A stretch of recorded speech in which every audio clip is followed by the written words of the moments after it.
With Phil stumbling drunkenly out of his bed, appearing in his head all the things he's wanting to be said. 19 minutes of Phil to Phil, with so much time to kill. He promised chill, but all he does instead is beg and show. The stream's online and straight away begins to whine, but always fine as long as Shaz benign and doesn't step out of line. His content's immature for all to endure like fresh manure, but I feel sure he ran straight to feeling so insecure.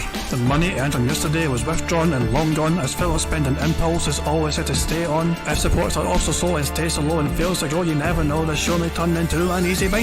Once kicked off across the board with charge to what because his code can be ignored, just how much DSP makes us feel so bored. To help us fight or sleep and try to keep alert to watch a creep who play bingo, but Phil will bitch and why his sheep are also cheap, while DSP is chasing green. We're seeing green across the screen as Phil's routine predictability rivals are slow machine. It's not in burp and leaning ban, it matters not if battery fun is child can't see if hours make him feel less of a man. Takes a drink and starts his like before lunching into a big pretending different bills when truth is there to buy a wrestling JPEG. Talks about his shitty life of college cat and party life and all his strife of forgetting that it's unwell and they were rife. With drama he will react but isn't act, that is a fact as he rehearsed to be exact in how he felt he was attacked. Teaches nearly over and a win is in sight, with what to white despite Phil to light that tips were not white. We'll say alright it is okay and now it's time for Phil to play, but first he'll say that tips will help from being off the other day. And with those words we win again, it's never if but always when the game is won. Thanks to that we made it to the very end.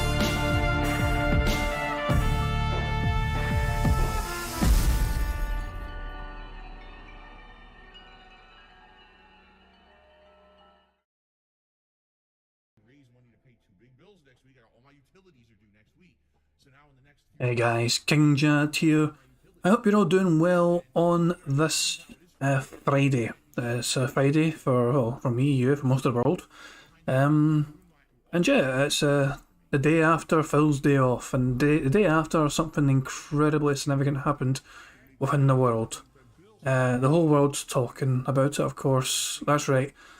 Phil won his copyright strikes. He got the false claims removed, guys. Nah, I'm just being a dick. Nah, the Queen of England passed away. Her health took a sudden bad turn. She passed away, and Phil's definitely going to be in celebration mode for his own good news. It'll be interesting to see how he tries to mix in the kind of passing of Queen Elizabeth into, how's he going to try and interject the kind of bad news of like people missing the Queen with him fucking being giddy about the Phil's copyright strike nonsense. It's going to be interesting to see how he kind of juggles that. I'd personally, Dashi actually asked me earlier on, he's kind of wondering how long Phil's going to talk about, the Queen. So I don't think he's going to mention it much at all. When did he ever fucking mention the fucking royal family shit? Even when they were fucking the talk of the town with that creepy little bastard Prince Andrew and all that shit, which is the Queen's son, by the way, one of her other sons. Personally, I thought Lizzie seemed alright. Lizzie seemed sound, she seemed like a fun wee person. You also had a good few fun stories about Elizabeth, but there's definitely question marks about some other people in that family. And first, that's a damn sure. We're interested to see how Phil spins this and also makes it about himself as well, naturally. He tries to make everything about himself. Phil is not awake yet, I think, at least as far as we can tell. He's not messaged in his chat yet. Have you seen the title of the stream, by the way? Phil's claims removed, trolls defeated. Apparently we've all been defeated. What do you know? And of course, full podcast explanation plus Splatoon 3 premiere. So yeah, and there's been no tweets either from Phil, so I'll just refresh this page just in case. Apparently Mick Foley's... There's a Mick Foley cameo video. So, not long after the Kurt Angle cameo videos, there's a Mick Foley one. Right, Phil has not tweeted. Right, I need to try and find that Mick Foley video, but until we do that, I'm going to spin this wheel to try and determine our bingo card for today.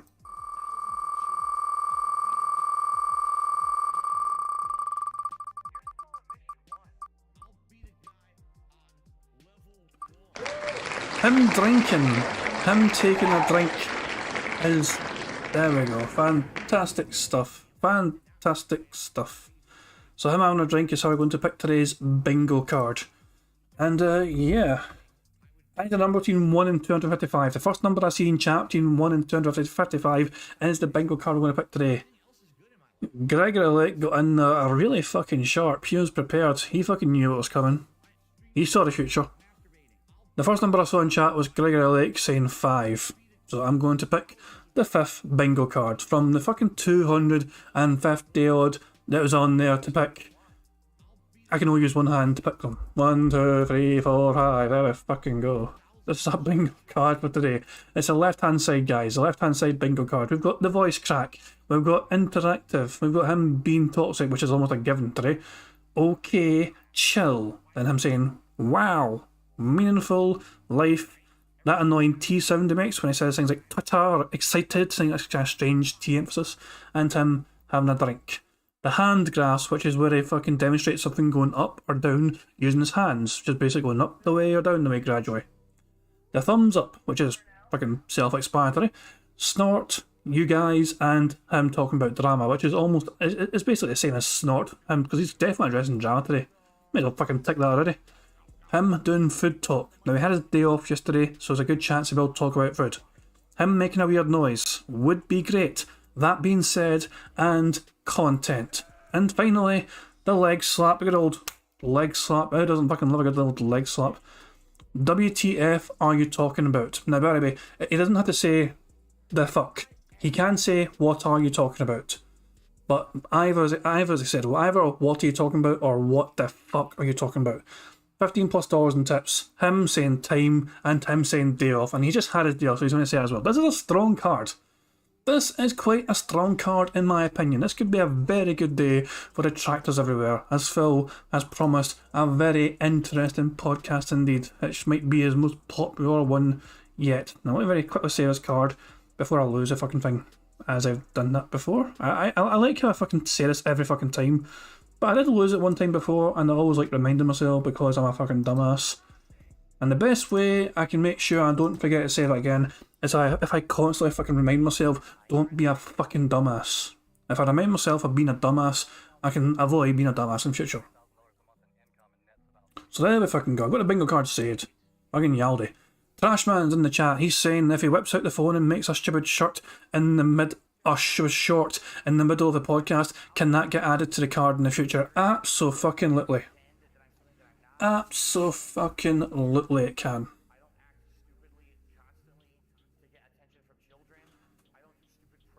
So, I mean, if he does it today, then that would 2 days in a row essentially he's done that shit, and yeah.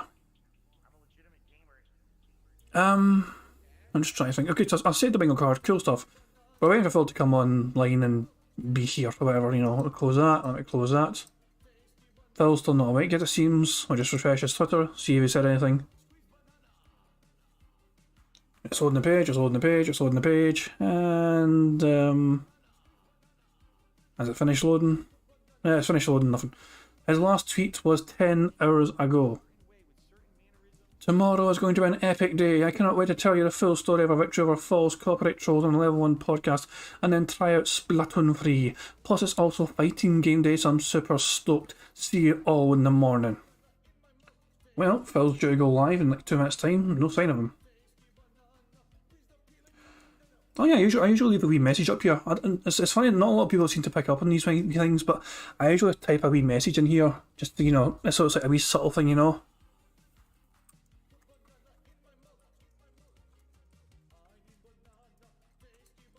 There we go. DSP Gaming needs to do this to live, while I do this for fun.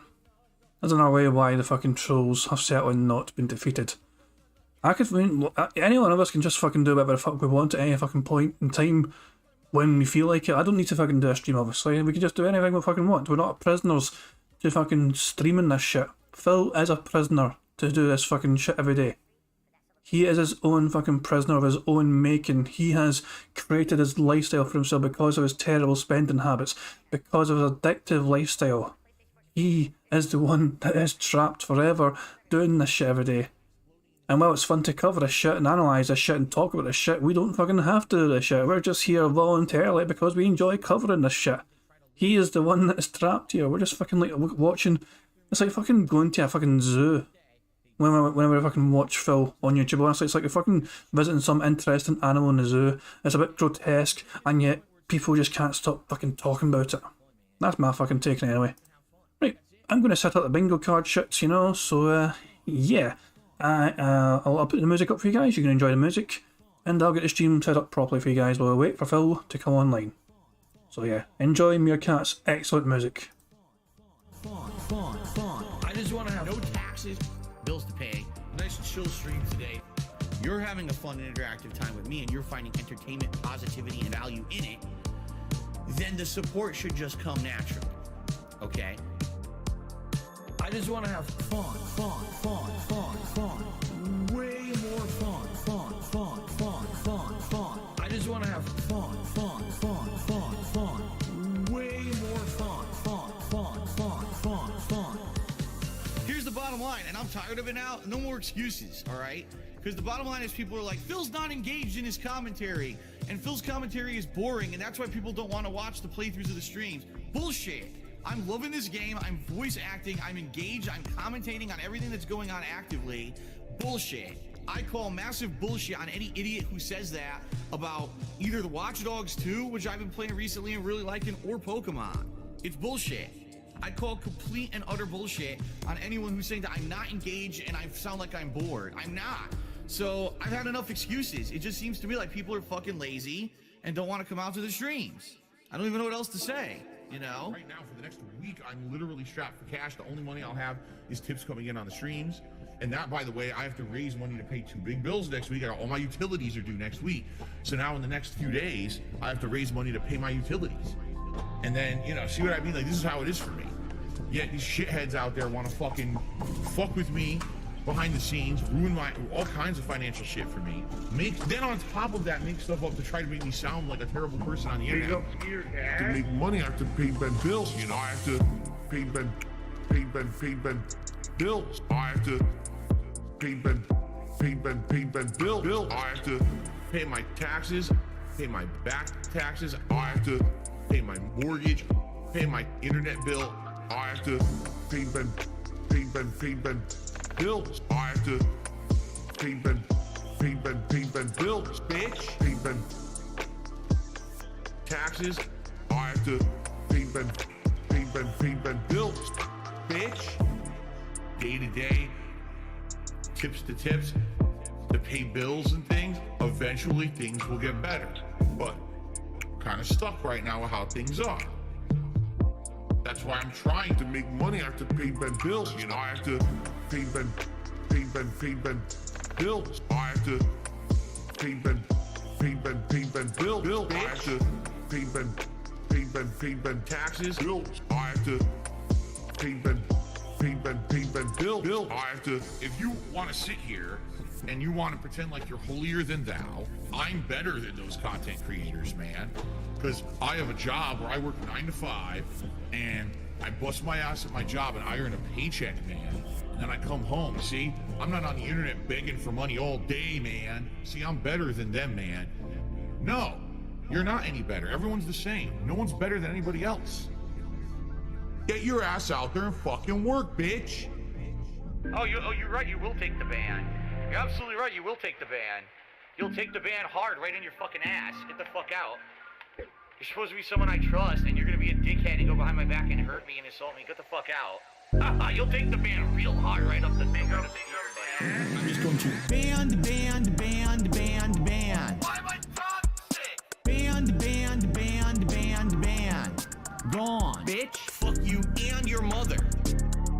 Fuck the trolls. Bitch. Fuck you and your mother. I'm just going to ban. Why am I toxic? Ban. Gone. Bitch. Fuck you and your... Okay. I found the video that Duty uploaded of the cameo from Mick Foley. We can watch on stream if we want. But by the way, I just want to give a heads up. There's a couple people that are live right now. I'm trying to fucking fix this volume for the music. Fuck it, man. I wanted to get to fucking volume 1 because it's like if you go too loud, it just goes fucking crazy like that, you know. And 1's a good soft spot. Apparently, there we go. 2 is apparently too fucking loud, which is strange. 1's a fucking sweet spot, you know, between fucking 0 and 2. It's bizarre. Right, but I found the Duty video, and yeah, I was going to say as well. Here's the fucking Duty video here. Shout out to Duty, by the way. And he's streaming right now. I was going to say, he is streaming right now, a live stream.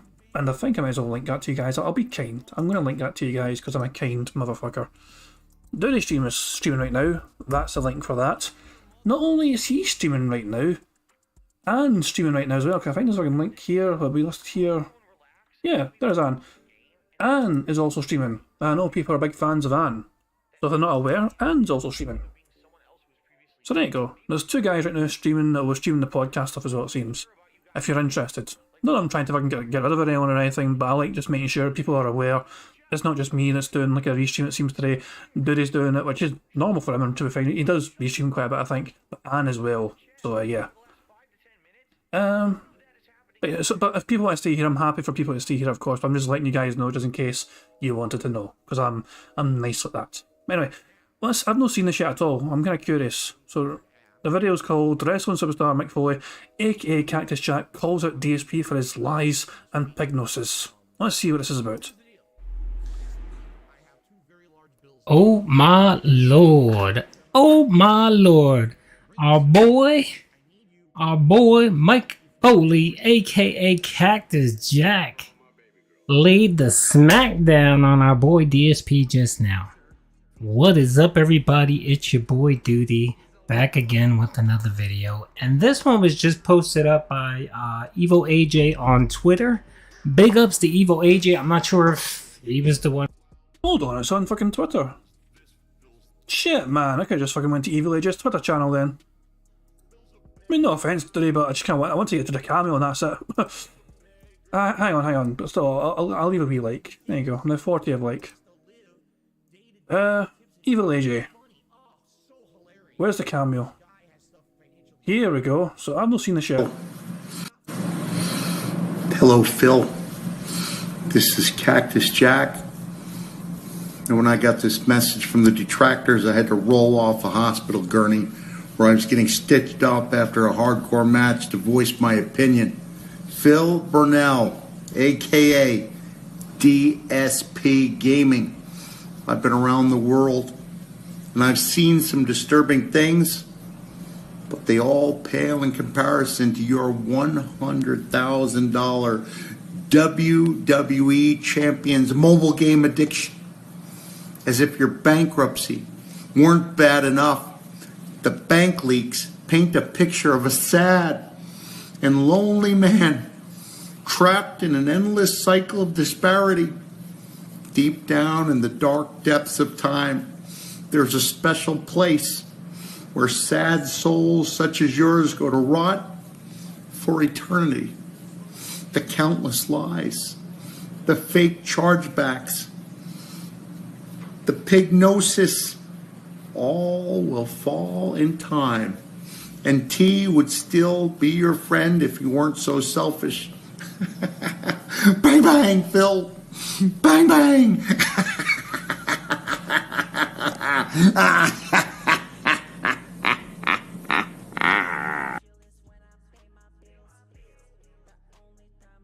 Wow, I did not expect that. I did not expect that to be as detailed.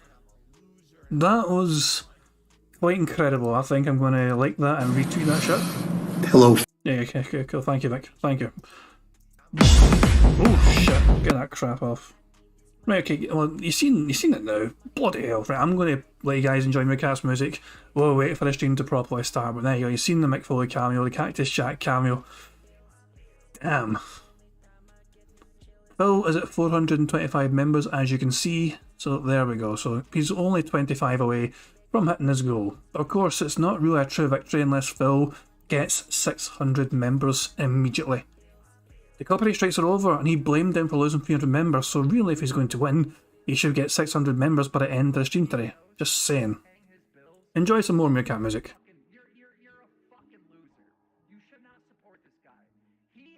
Opportunity to make serious money to entertain you, and he wouldn't do it. But you're gonna still fucking give him $200?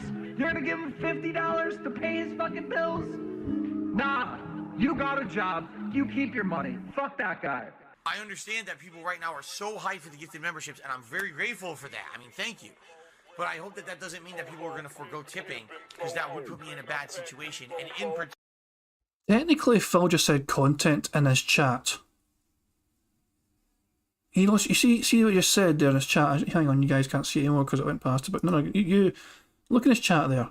He responded to Daki. By the way, Daki's... No, I'm not going to say that. So he just said, I hope they bring a new audience for all the content. We'll see. Should I tick it off or should we just wait for Phil to say it? I'm going to let you guys decide that, but just thought I'd point that out, that the fact is he actually literally said the word content and when he's talking in this chat. I think we should count it the video. I mean, we're live. We are essentially live. The video's live right now. The stream's live. He's just not fucking on microphone yet, but he is live. He's there. This is technically part of the show, in my opinion. I've always considered it part of the show whenever his video goes live and he's in this chat. So, yeah, everyone's saying ticket. Okay, I will ticket. Particular. In particular, I don't know why you guys. Okay, why are you laughing? Grocery shopping, tips. Meal with my wife, tips. Coming up, my day off on Tuesday, tips. Nintendo Online, tips. Bills and stuff, tips. Tips are the liquidity of my business. Why are you laughing? Oh, so hilarious that this guy has stuff financially tight. I literally can't afford stuff on Tuesday on my day off, and you're gonna laugh? Oh, it's funny.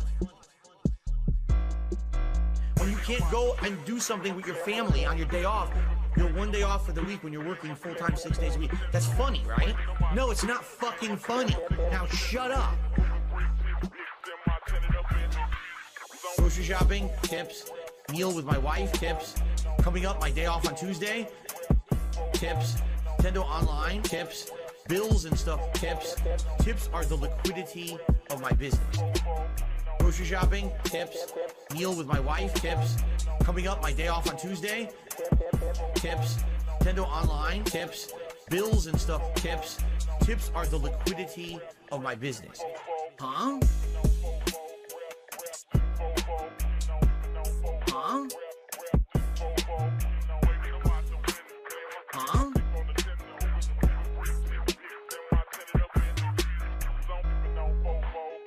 This one's for all my baby girls. Now, what does the sugar do in the sauce? Adds sweetness, adds a contrast. If you don't, it's all going to be tartness, and you won't have any It's going kind to of be sweetness acidity to from the sauce. tomatoes. Right, you'll have And then tart spice. and its acid and nothing else. All right. So now we got to stir all that in, and then we add our final ingredients, and then the meat. This one's for all my baby girls. Italian wife. Italian wife. Italian bills. Italian dark side fifth. Italian wife. Italian wife. Italian chill. Italian can't give her a pill. I'm half kind of European mix. European style, Asian fusion style tips. Greasy hair. Pasta once a week. The authentic style, Asian fusion style, Italian. Guess what else we're going to add? What? Sausage. Italian sausage. That's going to go in here too. I love sausage. I have had many varieties. Italian wife. Italian wife. Italian bills. Italian dark side fifth. Italian wife. Italian wife. Italian chill. Italian can't give her a pill. Why do you pretend to be Italian? I don't. I'm not full-blooded Italian. That'd be ridiculous for me to claim. I am a quarter Italian. I am 1/4 Polish, and then I'm half kind of European mix.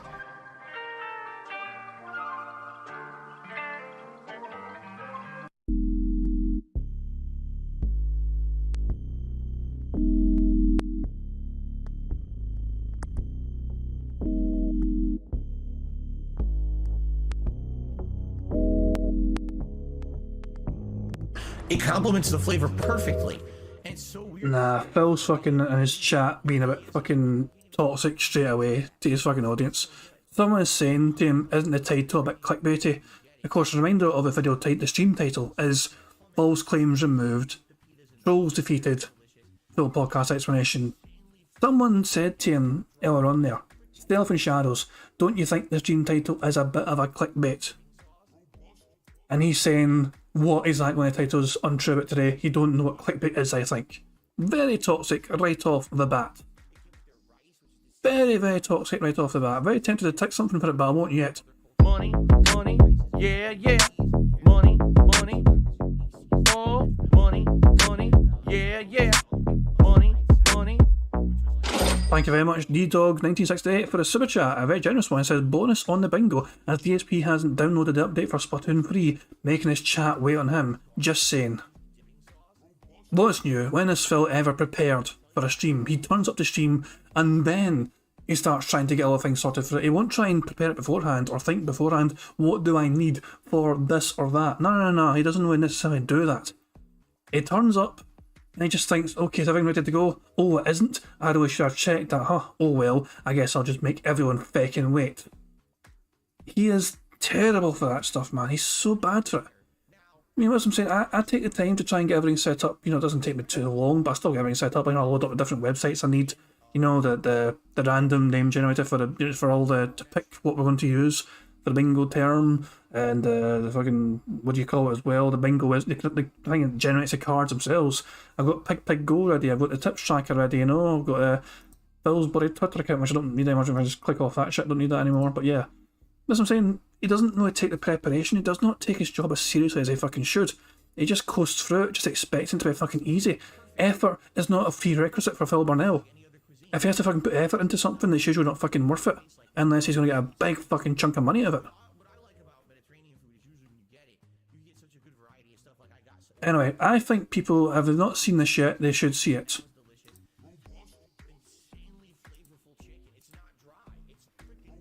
Oh, it's muted.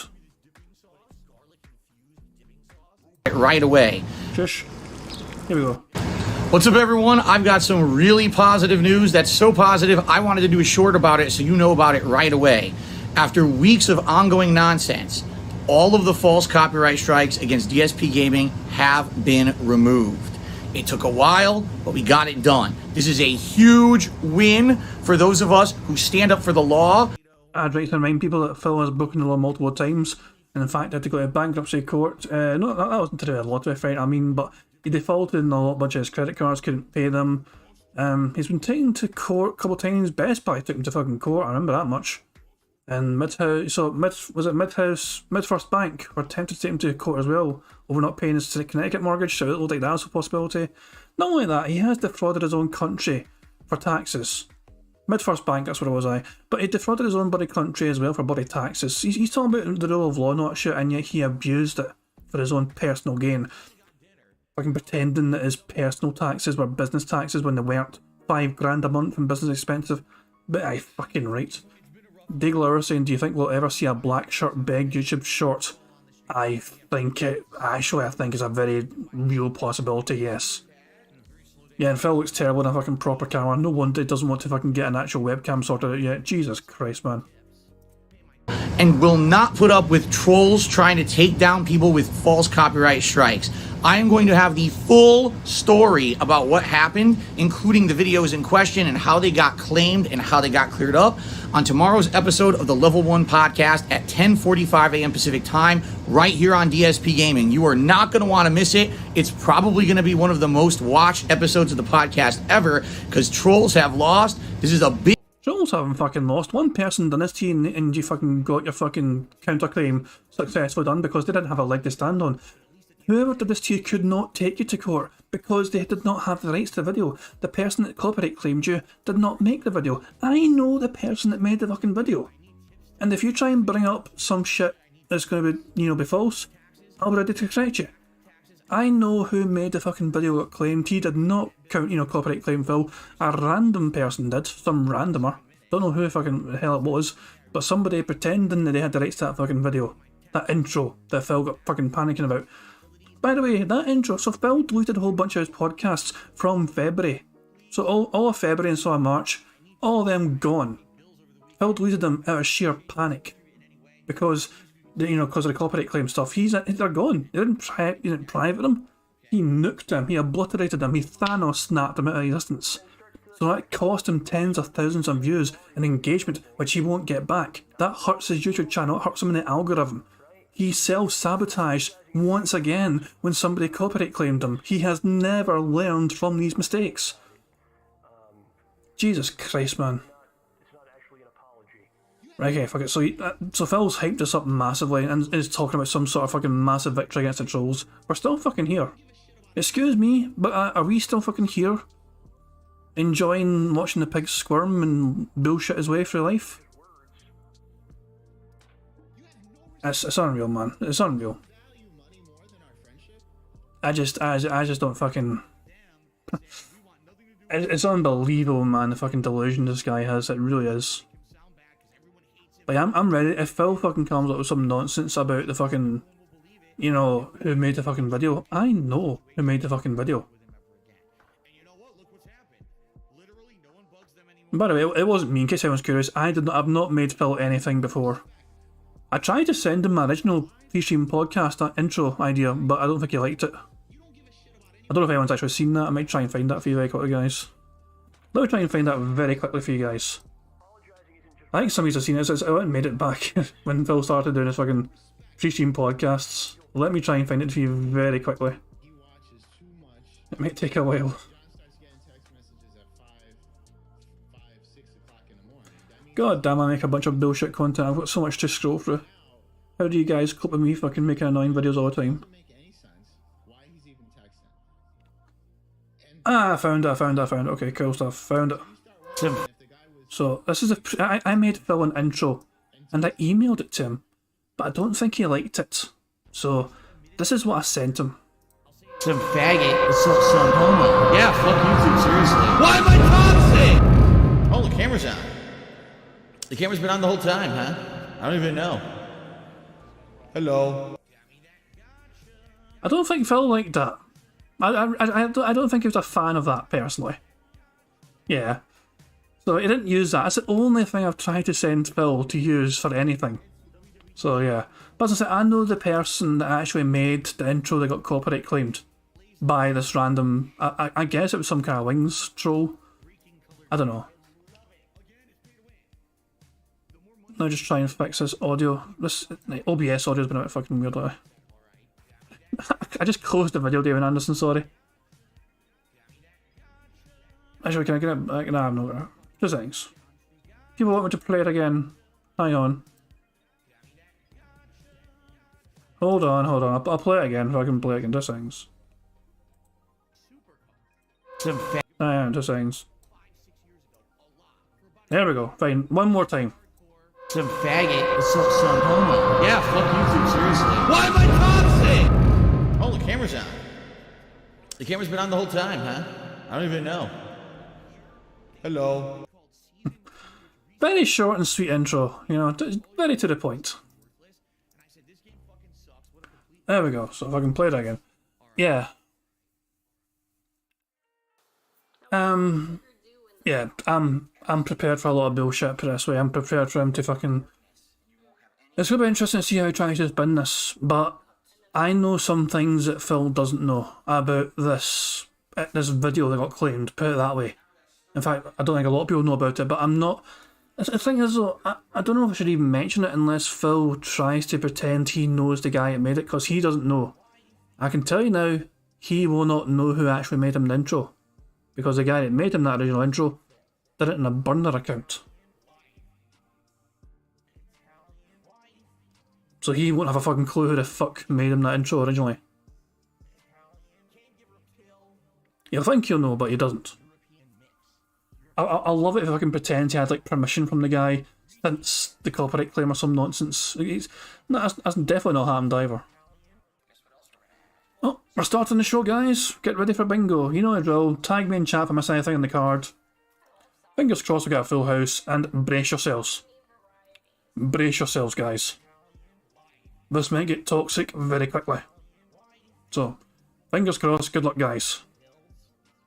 And remember, Phil beat the trolls. We all lost, apparently. My name is... Slim Taxi. Bethel.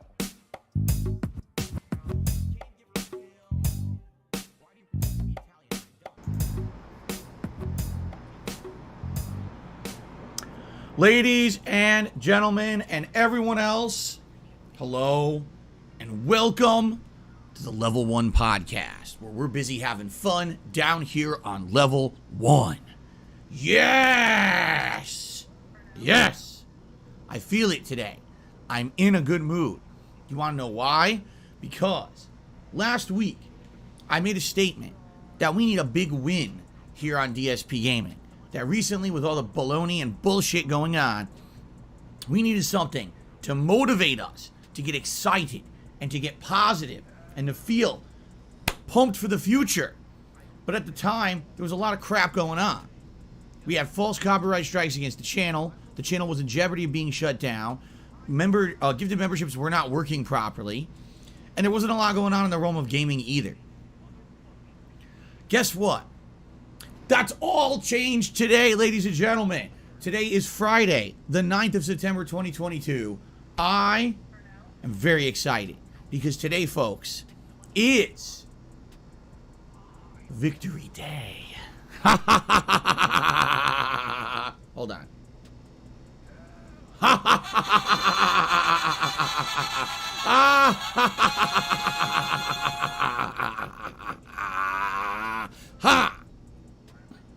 Because today, not only do we celebrate victory over a group of assholes who constantly seems to It was one fucking person, for fuck's sake. thwart us, or tries to thwart us, with bullshit and nonsense at every turn, even breaking the law to try to prevent me from making the kind of fun, interactive, and positive content that I like to make with all of you on a daily basis here on DSP Gaming. But also, today, something else cool is going on as a result of me trying out YouTube Shorts over the last couple of days. And today we've got a new game release. It is a triple positive day. I am super pumped. I hope you guys are too. This is going to be one of the most positive episodes of the podcast that I've ever done, ladies and gentlemen. I am so excited. I really am. You have no clue. Like, I felt like everything was kind of annoyingly in limbo the past couple of weeks, and now that everything is cleared up, it's like, ready for the future. Heading right into this busy fall gaming season positively. Money, my middle. Yeah, yeah. Money, money. Oh, money, money. Yeah, yeah. Money, money. Thank you very much, Bart Wells, for Super Chat. It says, imagine if he laughs as hard as that and suddenly can't inhale laughter. Surprised it didn't fucking happen, to be honest. I mean, he's not the healthiest person in the world. But yeah, Phil, as you can see, is in a very chirpy and happy mood right from the get-go. Finger firmly raised to the assholes out there. Oh, look, I censored myself on YouTube. My middle finger firmly raised to the... Oh, you saw it. Oops. Oh, now I'm in trouble. Anyway, how are you guys doing today? I hope you're doing well. We've got a ridiculous amount of stuff to talk about on today's podcast, so let's get right into it. My day off yesterday went pretty well. I was not here yesterday. It was my day off from streaming. I guess let's do the Phil's Day Off segment, but let's get it done quickly. So welcome to Phil's Day Off.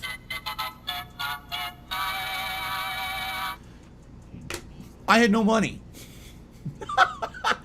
As you guys know, I told you guys this last week, everything's insanely close and tight for me right now. I don't have any money to do anything. I literally had just enough money to try to do the bare minimum. Grocery shopping, some pet supplies, and food for us. For like the day, you know, a meal. And that was it. I didn't have nothing else. So basically, it was a stay-at-home day where most of the day, outside of me running those errands, I was at home with my wife and she was playing Days Gone. And it was a fun day where we kind of relaxed together and I'm re-experiencing the game. And she finally got to the part of the game that's good. She got past those initial 10 to 12 hours that are quite grindy and boring and got to the camp where everything interesting happens. What is it, Iron Mike's camp? And it got really good and it was fun because there were a couple parts there that are super annoying that I remembered being super annoying. For example, there's a bike chase you have to do for the story. I think his name is like Lynchman or something like that. He's someone on the run from the camp and you have to catch him on a bike chase. And I remember when I played the game, I raged like crazy playing that. And my wife did exactly the same. She's like, this is bullshit. Why are they cheating like this? I was like, all right, you know what? I'm in such a good mood today. Nothing can stop me. Let me try. She handed me the controller and I beat it immediately on the first try within like 2 minutes. And she was like, how did you do that? And I was like, well, basically, number one, I already played this fucking game and I remember how bullshit the bike chases are. And number two, just so motivated with positivity right now because of everything going on, I'm not going to be beat. Christ, man, this straight cat might have even got her fucking hole. Mate, I want to just check something very quickly. Phil said that he had absolutely zero money, right? Profit Guy brought up in chat, didn't he make bank this week? Like $1,200.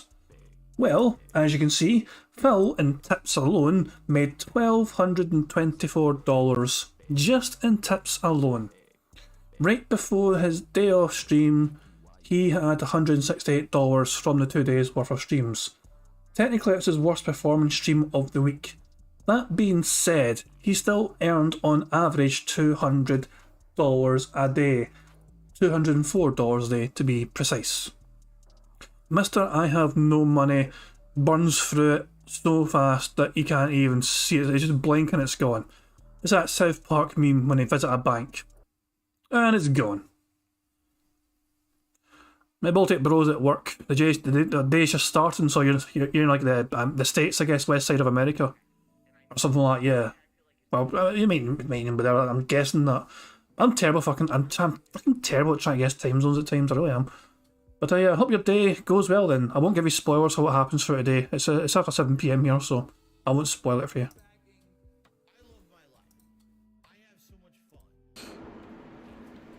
So there you go. So anyway, it was a pretty good day, just kind of relaxing with Kat, not doing much else, and it was a good day for that. For example, having that positive spin. However, if you live in the UK, all right, or I guess if you live in a part of the world where you follow the monarchy over in the United Kingdom, it was an incredibly somber day. And I totally recognize that, and I want to take a moment out to respect that and honor that today. Yesterday, the Queen of England, Queen Elizabeth, passed. And she lived a crazy long storied life as the ruler of the UK. And the reason I say that is because I live in the United States, I'm an American. I will outright confess to all of you, I don't understand how it works. Because I swear the monarchy has no political power, yet people treat them like they do. And every time I hear that, I just kind of like... That is extremely ignorant. Well, Phil at least admits he's fucking ignorant.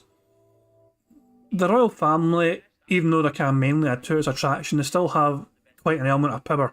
They do have the authority, should it be required, to get rid of a fucking prime minister.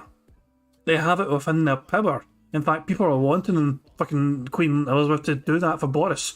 Boris is doing such a bad, shitty job. And people are fucking getting fed up with him so much that they're actually tempted for a queen to actually fucking instigate this authority that she has to fucking get rid of this prime minister that we had at the time, Boris Johnson. So the royal family certainly do have some power. It's just a lot of the times, I guess they don't actually flex their powers when they need to, because, well, when they want to, essentially. It's just because it's an old rule that's still there.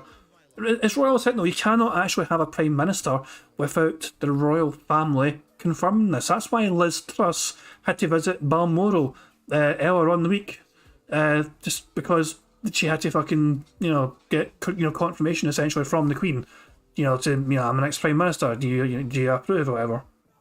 There's a whole process. There's a whole wee ceremony to it. I think Boris had to go there as well, just to say, look, I'm no prime minister anymore. And it's also fucking more, there's more to it than that. But it's like he pops his head in and says, right, I'm off. I'm not in charge anymore. You get a bit more peace and quiet. But it's ignorant from Phil. Just, if he doesn't fucking know what he's fucking talking about, just don't fucking say anything. Scratch my head on, I don't get it.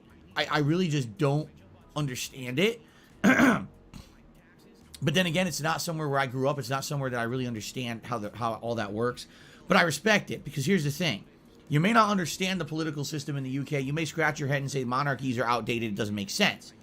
But what you can say is thus. The Queen Elizabeth, was respected worldwide as a truly honorable, classy woman, and as someone who apparently was one of the most level-headed people on the planet, one of the nicest people on the planet. Depending on who you ask, but for the most part, worldwide, a lot of people love this woman. And that means something, obviously, right? So that's all I really have to say about it, because I could sit here and pretend like I know what I'm talking about and sound stupid. But I'm absolutely not. I'm going to sound dumb. I don't know what I'm talking about. Told you, Dashi. Dashi thought he'd fucking spend more time on this, and I just knew. I fucking knew he wouldn't fucking spend much time on it at all. Oh, did Phil say that being said? I'll need to tick that then. My bad. That being said, there we go. Hey guys, if I miss anything, just tag me in chat as well, just so I see it, just in case I miss it.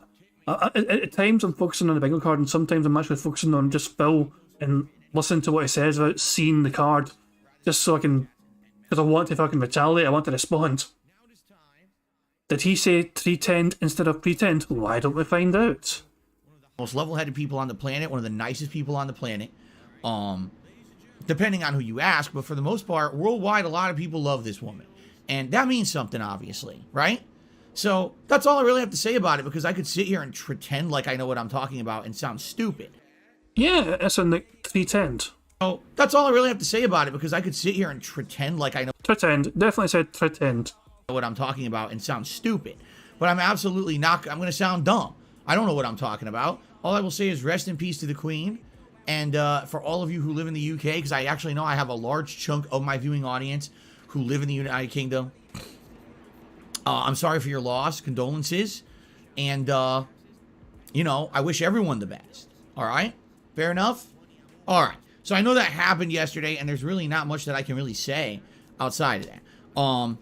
So it was a really relaxing day for me, staying home with my wife and having a good time and just kind of helping her with Days Gone and you know, relaxing. It was that's it. So that's Phil's day off.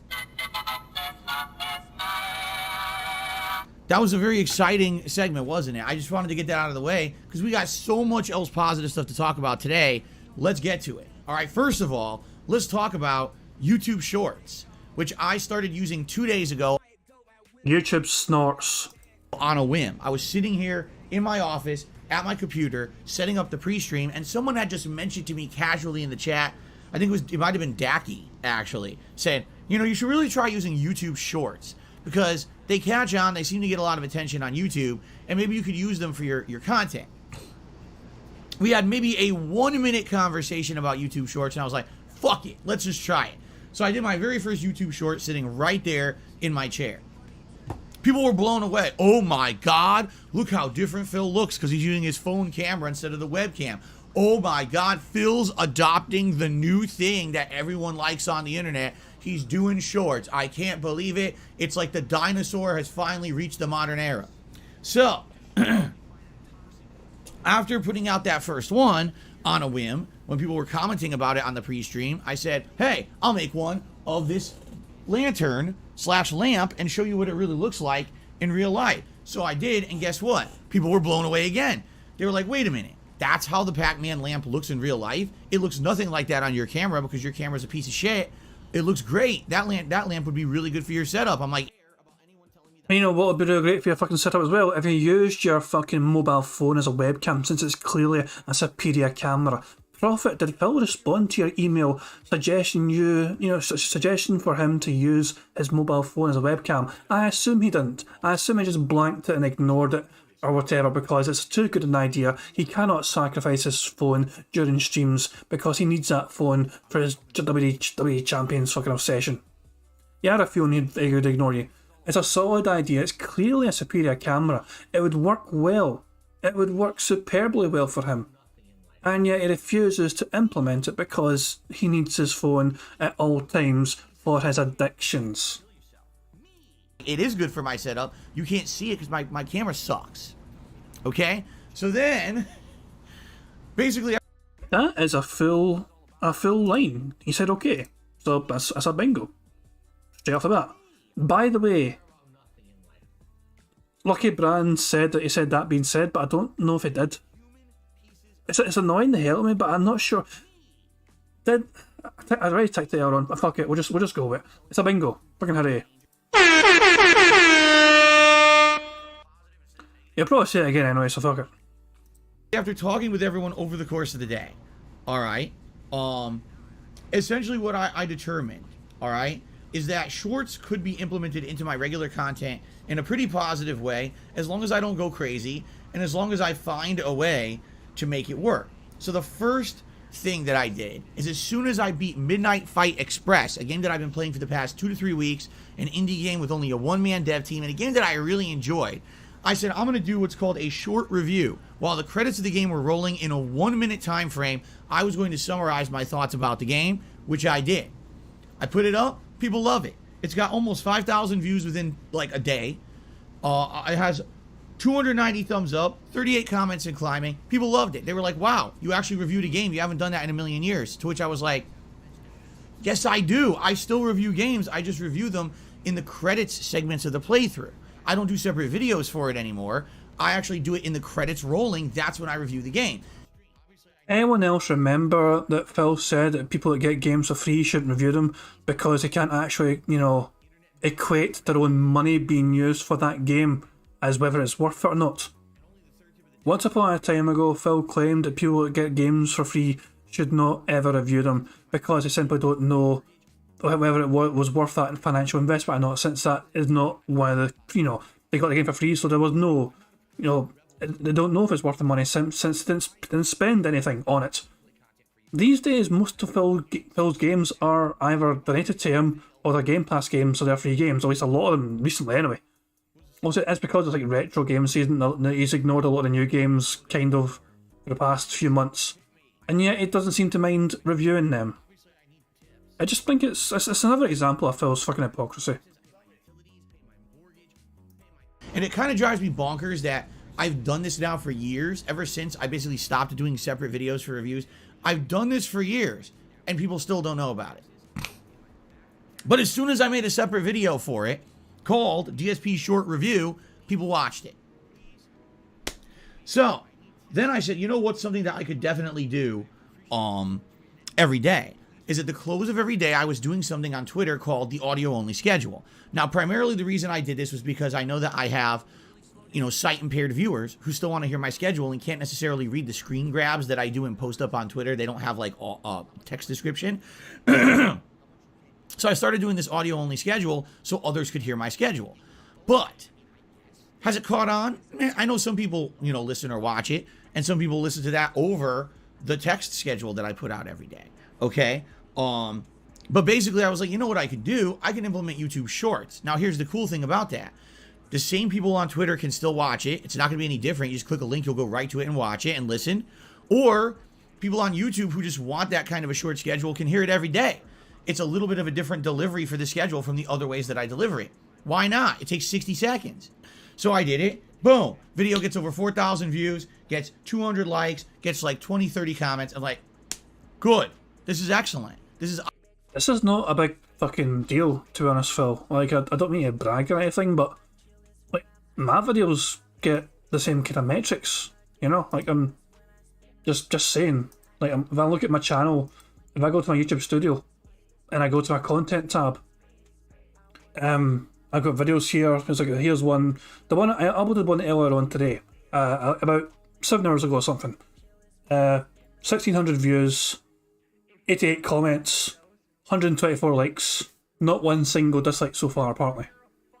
That's just, you know, a recent video, but I've got videos here, 4,000, 5,000, even 6,000 views, 8,000 views for this one here, 335 likes. It's not impressive when Phil says, Phil's got almost 200,000 subscribers and he's bragging about getting the same sort of metrics that I'm getting, and I'm almost at 2,000. I'm literally smaller by Phil by a great fucking mass.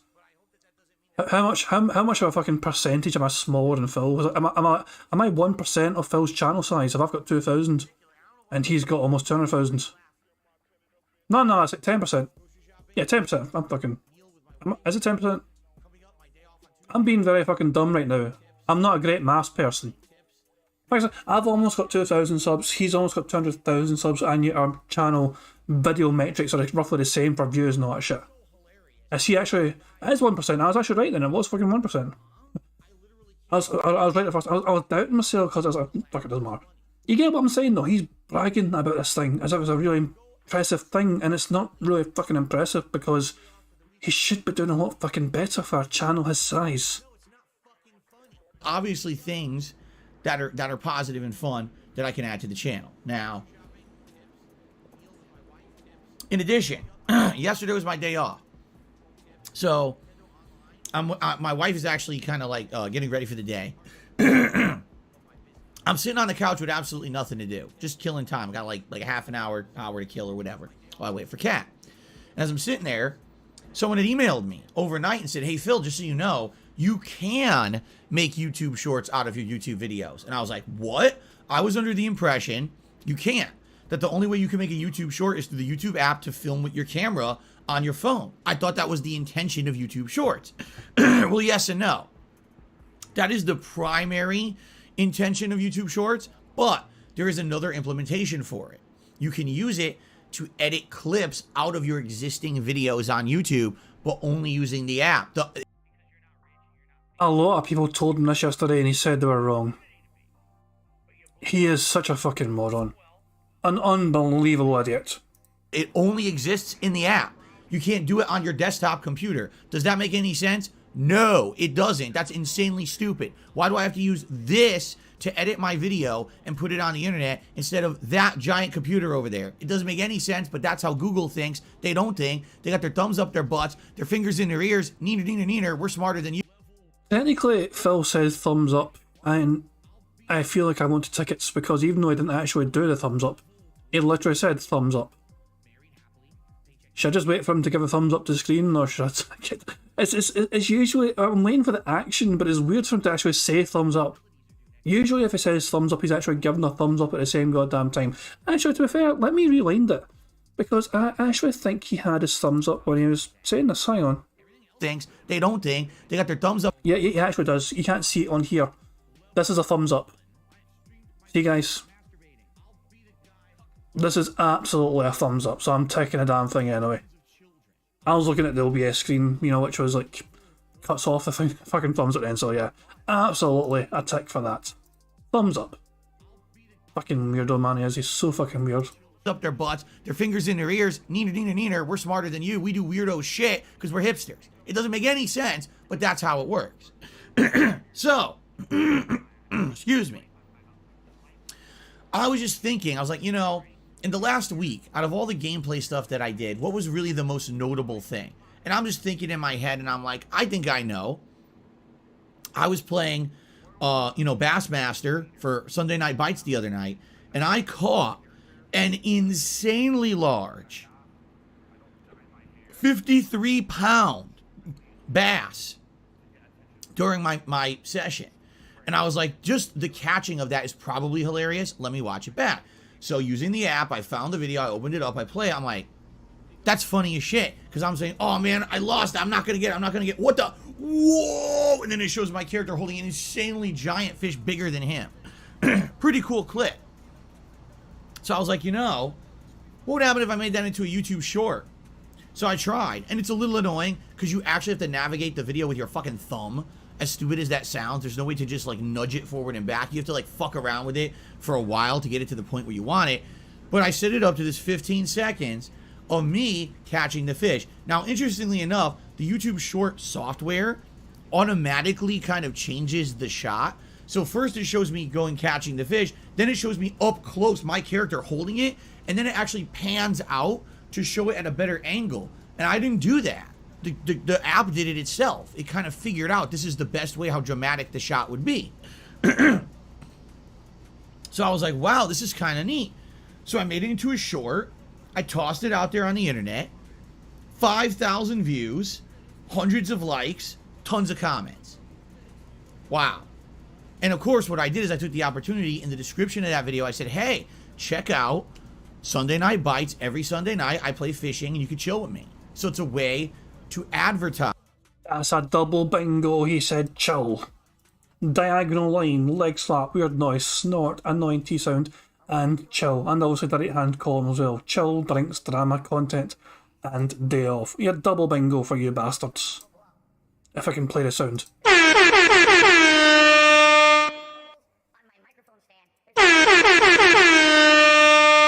There we fucking go. We are 6 away from a full house already. I'm going to go 1.2 high speed. We are a wee bit behind.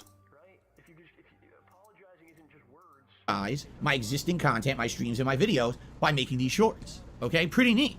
The other cool thing about it was like no effort. It was maybe took me 5 minutes to do. All I gotta do is brainstorm. I could be on my day off, and have just 10 minutes free and be like, gee, what was the highlight of this last week? Oh yeah, when I was playing such and such a game, a silly moment happened. Let me find that. Zoop, here it is. Zoop, boop, boop. Here's the clip. Done. And it's a cool way to promote my content. Excellent. All right.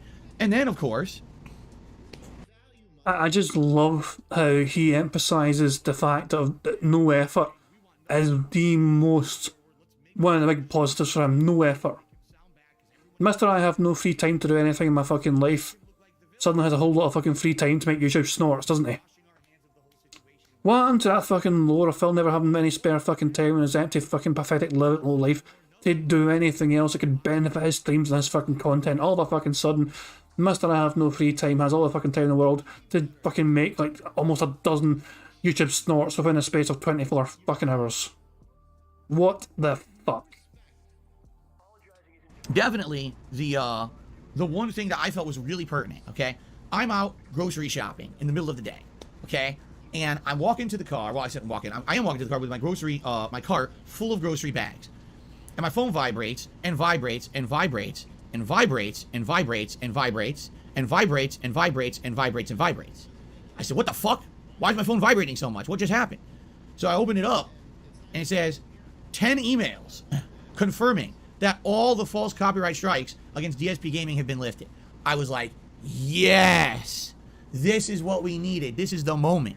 So I rushed home. I got my groceries in the house. I said to Kat, I got to run upstairs quick just to set up a few things. You know, now these false strikes are removed. There's a couple quick housekeeping things I need to do. And I immediately made the YouTube short announcing our victory over the horse shit, the law-breaking pieces of garbage. And people were stoked. As of now, okay, that YouTube short celebrating victory over the false copyright claims has 5,700 views, 455 likes, 77 comments, and it's only 17 hours old. Incidentally, the first YouTube short I did of me just sitting over there at the chair saying, this is my first YouTube short, has over 10,000 views, over 500 likes, and over 100 comments in just a day and a half. Okay, so, pretty crazy. Now, here's the thing. Here's the thing, okay? YouTube shorts are a promotional tool. They are not a business tool. Here's what I mean by that. Basically, he's trying to emphasize the point that he is not going to make a whole bunch of money, if any fucking money, from this shit. He's going to get a whole lot of extra interest, apparently, you know, from this shit, which is understandable, you know, but he is not going to benefit financially much from this unless those people that are watching the snorts go over to his live streams and give him money directly that way. Because YouTube snorts just notoriously have awful ad revenue unless you make like 100 of them a day and they all go viral or something like that. Then you might get a wee something. It's bizarre though. I think the metrics are terrible. So compared to normal YouTube, they're garbage apparently. You don't make anything on YouTube Shorts. You ever notice when you click on them, they're so short, there's no ads, right? So there's absolutely no way to make money on a YouTube Short, all right? I'm not making the YouTube Shorts to try to, you know, make bank. And it's hilarious because after I made the first 2 of them, I saw troll comments on the videos like, oh, Phil will never keep making YouTube Shorts because he won't make money on these and he only does things that he can monetize. Right. Well, I just claimed that a fucking no effort, so if it's going to get him more interest and it's no effort, yes, he will continue to do it. Put it this way, right? If he had to actually do more effort for his snorts, okay, even though they would increase his engagement, he wouldn't do it. The fact that the fucking app does everything for him, essentially, all he has to do is fucking pick the clip and throw it on there, and they'll even edit it for him and make it look better. The minimal effort makes it worthwhile for Phil just to do it if it takes like a couple of minutes. Because it's basically zero effort on his part. The app's doing all the work for him, making it look as good as possible. I only do things that I can monetize, except the playthroughs that I use to leave the music in, and they get demonetized, except all the content, you know, supplementary to YouTube, like posting up schedules on Twitter, posting up things on my channel page, posting, you know, all the things I do that take up my time during the day that I can't monetize, but I only do things that I monetize. You know, it's the most dumb fuck mouth. Well, no, you fucking do those things so you can get more money. You do all this shit to try and get more money from people. That's the whole fucking point of this shit. Everything to you, Phil, comes back to the same fucking thing. You're trying to get as many people invested in you as possible. They're viewers, but they're also customers. They're also people with wallets that you're trying to get as much from as possible, which is normal as a content creator. A content creator is naturally trying to get, you know, paid for doing their shit, which is understandable. But the fact of the matter is, for you go excessive lengths. She go excessively above and beyond what is usually acceptable practice and standards for a shit. Money, money, yeah, yeah. Money, money. Oh, money, money, yeah, yeah. Money, money. Thank you, Barrett Wells, for Super Chat. It says, suddenly those end cap product stands in grocery stores aren't a bad idea. I might be being a thick here. End cap product stands? End cap? I don't. I might have been very thick. I'm not entirely sure what you mean by end cap.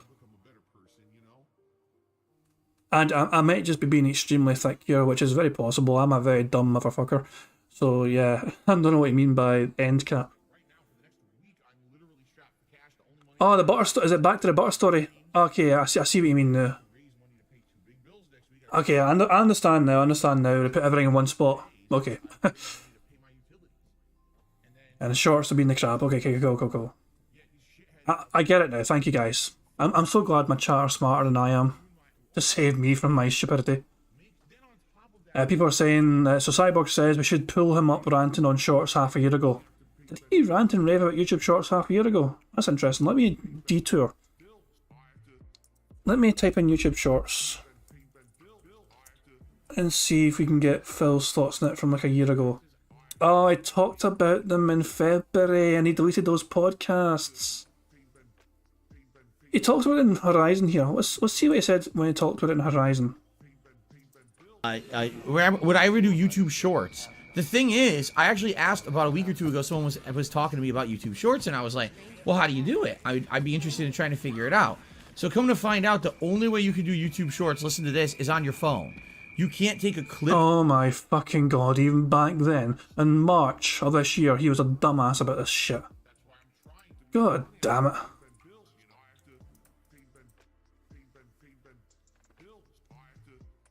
What did I say here? Halo Infinite. What did I say here? Saying YouTube Shorts will help you with the algorithm, but I don't make shorts. I don't do anything that's like 5 seconds long. You know what I'm saying? Like, I do gameplay. We have the ball. Basically, just dismissed the idea as dumb because he doesn't do anything that's 5 seconds long.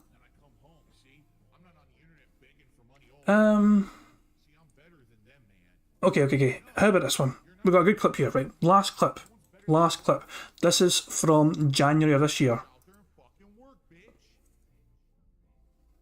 With these YouTube Shorts, they still have this weird incentive where if you create YouTube Shorts and it gets a certain amount of popularity, YouTube pays you bonus money. Every month they're doing this. And it's like, I don't give a fuck about YouTube Shorts. I'm not a TikToker. I'm not going to sit here doing a dance and doing a mini video. I put out meaningful content that's longer than like 20 seconds. This has not aged well, has it? This was January of this year, 28th of January. Sorry, it was the 1st of January. No, it was episode 28, it's the 1st of January. Happy New Year. He starts off the year by shitting all over YouTube snorts. His new favourite thing to do. Because I'm a meaningful content creator who's been doing it for 13 years. I'm not some asshole trying to get a quick click and viral popularity on the internet and make a buck doing it. I don't care about YouTube Shorts. I never will. What? He never. But Cyborg is, came up clutch here. So Cyborg suggested in chat, look up him saying earlier in the year he was shitting all over YouTube snorts. I completely memory hold this happening. Cyborg remembered, fair play to him. This is gold. This is goddamn gold. Give me something to make my existing business successful on your site. Stop focusing on bringing in shit from other sites that already are popular. YouTube is always late to the game. They always jump on a bandwagon very, very late. And here they are, live streaming. You tried this like 5 times, and every time they try to pretend like live streaming is important, then they forget about it and they stop focusing on it and they do something else. That fails, by the way. Oh, let's do Google Plus implementation to copy Facebook. Oh, let's bring in this feature that no one gives a fuck about, right? And now the new thing, let's do YouTube Shorts. Within 2 years, YouTube Shorts, no one will care. I wonder how true that will be. I wonder how accurate that statement is going to be. It'll be done. Just like every other thing they do on YouTube. They implement and then they forget. They fail, then they forget, and they act like it never happened. They need to focus on shit that would help people right now. They really do. And it upsets me that I am working my butt off, trying to make DSP gaming work on YouTube again. Okay? It's tough. It's very different from being on an active site like Twitch where discoverability is possible and everything. It's very tough here on YouTube to get discovered. That's why I keep telling you guys, hey, like the stream if you like it. It's helping me out and stuff like that. It really does, but I got to ingrain this now in everyone's heads. When over on Twitch, I never had to say that. Things would just be found, right? It's tough. And to know that there are easy, simple things that YouTube could do. Flick a simple switch and help out content creators on the site, and they won't do it because they're so busy with their heads up their butt talking about YouTube shorts and other dumb shit that's not going to help anyone. Well, that was a fantastic clip, and I'd thank you once again, Cyborg, for that suggestion. That was very informative indeed. Let's go back to Phil and see to present day Phil, where he's all about the YouTube snort game. Drooling idiotic comment I've ever read, but that's the level of people who don't like me. So, that being said, am I going to get anything business? Hooray, I actually said that being said this time. I was a bit annoyed because, well, apparently I'd said it and I thought I'd missed it, but then I kind of looked back and I didn't think he said it, but I forgot to untick it. Doesn't matter. The fact of the matter is he said it now clearly. It's not in our bingo so I've been ticked, but it's a confirmation he said the fucking thing. We are still fucking 6 away. Wise out of YouTube shorts? No. But to give you some perspective, in a 2-day period, I put out 6 shorts. Now, no, I'm not going to be putting out that many often. That was just a rare thing because I just started using them and all of a sudden things were happening where it was a reason to use them. Likely on a daily basis, I'll put out 1 for the short schedule, which will be my final minute-long schedule for the next day at the end of every day. And then if anything special happens, any special announcements, like I said, I may do a little bit of vlogging with Jasper, see him doing something silly in the house. I may do. I'm glad we get to look forward to the snort schedule as well as a daily crap at the end of every day. We get the snort schedule and we get the fucking daily crap. As well as the pre-stream stuck on level 1 permanently podcast. Do a YouTube short of him doing something like that. But don't expect multiple shorts a day. This is not going to be something common. But as a promotional tool, just to give you some example, all 6 videos, if you combine the views, over 30,000 views in 2 days added to the channel. Likes? Are you shitting me? Look, 500, 600, 700, 890, 1,000. Almost 1,700 to 1,800 likes added to the channel in a 2-day period. And hundreds upon hundreds of comments. That's engagement. That counts towards DSP Gaming as engagement. So remember, I've been telling you guys, geez, please help me. If you can want to help, you can like the stream. You can leave a comment on the video. These shorts are bringing in giant engagement to the channel, meaning it will make DSP Gaming more discoverable on YouTube. More people will find my content when I'm broadcasting or when I'm playing a game. More people will see the shorts and related stuff and maybe come check out the channel. So this is pretty cool. I do want to shout out Dacky, who was talking about it the other day and essentially kind of got me to just try it. That was a good idea. You deserve the credit because you were the one who kind of pushed me to give it a shot, okay? So, again, don't... Dacky's a detractor. I'm just going to say that. Phil is very thankful to Detractor for giving him good ideas. I just thought I'd point that out, you know. Phil doesn't know who's friend or whose fault this fucking point, you know, in time. But there we go. So I think he does... It's not a bad idea, to be fair, okay? It's a very solid idea, and I don't think Dacky probably thought Phil was going to take him seriously. I'd imagine that Phil may have just fucking dismissed the idea as nonsense. Who would have guessed that Phil would have actually picked up the fucking ball and ran with it and actually tried to make a go of YouTube snorts, you know, fair play. But Phil right now is kissing the ass of an absolute detractor. Right after he claims he beat them all. Expect a million YouTube shorts. You'll probably get 1 a day for the short schedule. And then if anything else pertinent happens that I really feel is important, or every once in a while, if I want to do something with Jasper or something like that, I'll probably do it. And maybe on my day off, I'll think of the highlight of the week. Like, what was the funniest or most memorable moment that happened this week on a stream? And I might do a short of it. You know what I'm saying? And Ellipsian just said, you know, you can use these shorts to save funny moments throughout the year, make a top 10 list later. You're absolutely right. This could be an opportunity where now we're highlighting once a week the best moments and do a countdown of what were the best moments that happened this year. Here they are from YouTube shorts that I highlighted all year. Absolutely correct. So this is cool. All right. However, I will say this. I still think it's absolutely stupid that YouTube is emphasizing shorts so much. I do. Why are they not emphasizing content from people who do this for a living? I make well fleshed out, interesting, informative, entertaining content that's not 10 seconds long. Why can't I get highlighted on the site? Why do I have to now make these short videos to get any kind of attention on YouTube? It doesn't make sense. It just doesn't. And I don't agree with the practice. But it's there for me, and it's not hard to do. And it seems like it's going to be easy to implement. People were blown away at how different I look in the videos because I'm using my phone camera. So there you go. If anything, these implementation of these YouTube shorts is a hugely positive thing as of now. And I would hope I can keep it at that positivity level moving forward and make it a nice regular implementation into my content. I'm not saying it's going to overtake my content. It's not. It's not my focus. It's just a way to emphasize and advertise my other content. All right? Excuse me. Cool. 2 thumbs up to that. That was excellent. All right. Now, ladies and gentlemen, let's do the schedule for what you guys can expect this week, and then we're going to get to the meat of the podcast. Today, ladies and gentlemen, we're going to go over in detail what happened with these false copyright strikes against DSP Gaming. We're going to blow the lid off this mother. I'm going to expose a fucking moron for who they are, and I'm going to show you, all right, how bullshit this whole situation is. I'm going to try to give some helpful tips on how to avoid bullshit on YouTube, all right? But in general, it's time for us to take a victory lap and laugh at the fucking dumb piece of shit who thought that he could take down my channel. Sounds good, doesn't it? All right, so ladies and gentlemen, here's the schedule. Let's talk. Today, it's the premiere of Splatoon 3. It's loaded. It's ready to go. I actually got my Switch on and ready. Look, I got my Pro Controller right here, ready to go. I'm excited to check out Splatoon 3 after having skipped Splatoon 2 many years ago. I feel like now's the time to jump back into this franchise. Reviews are mixed, actually. People who are like super fans of Splatoon love it. There's a lot of people who are kind of middle ground, like, nah, like it's all right. It doesn't feel like they really innovated that much. For me, I haven't played Splatoon in so long. I feel like I'm going to enjoy it only because it's going to feel fresh to me. So that's a good thing. And it's also going to be a multiplayer game to be put into my rotation, which you guys like to see me play multiplayer games, and I know that. I'm getting a lot of requests for 1.5 speeds, so I will give in to your requests and we'll go to 1.5. Today, I almost feel like we should just do all multiplayer. I know there's a single player campaign, all right? But I kind of feel like I just want to play it multiplayer, jump right in, try to figure the controls out, try to mess around with the different game modes, and just have a good time. Mess around. Doesn't matter if I'm good at it or not. Just have fun with it. Mess around with it and see what it's all about, okay? So that's going to be our major focus for today's stream. Tonight on the late stream, it is Friday Night Fights, also known as the Capcom Fighting Collection weekly stream. But here's the thing. We got to call this out for what it is. Sadly, in the last 2 months since the Capcom Fighting Collection has been out, it has waned in any kind of player base. Started off with a bunch of people playing it. Within a couple of weeks, had a harder time finding people. Kind of lingered there for a couple of weeks where we were putting up with having some deader times finding people. But for the most part, we're getting consistent matches. Last week was the first week we didn't have that. Last week, the first hour of the stream was fine. Second hour, we could barely find a single person playing it. I don't know if everyone just quit. Is 8 p.m. everyone's fucking nap time, or is everyone get put to bed by their parents who plays the game and now they can't play it anymore? I don't know.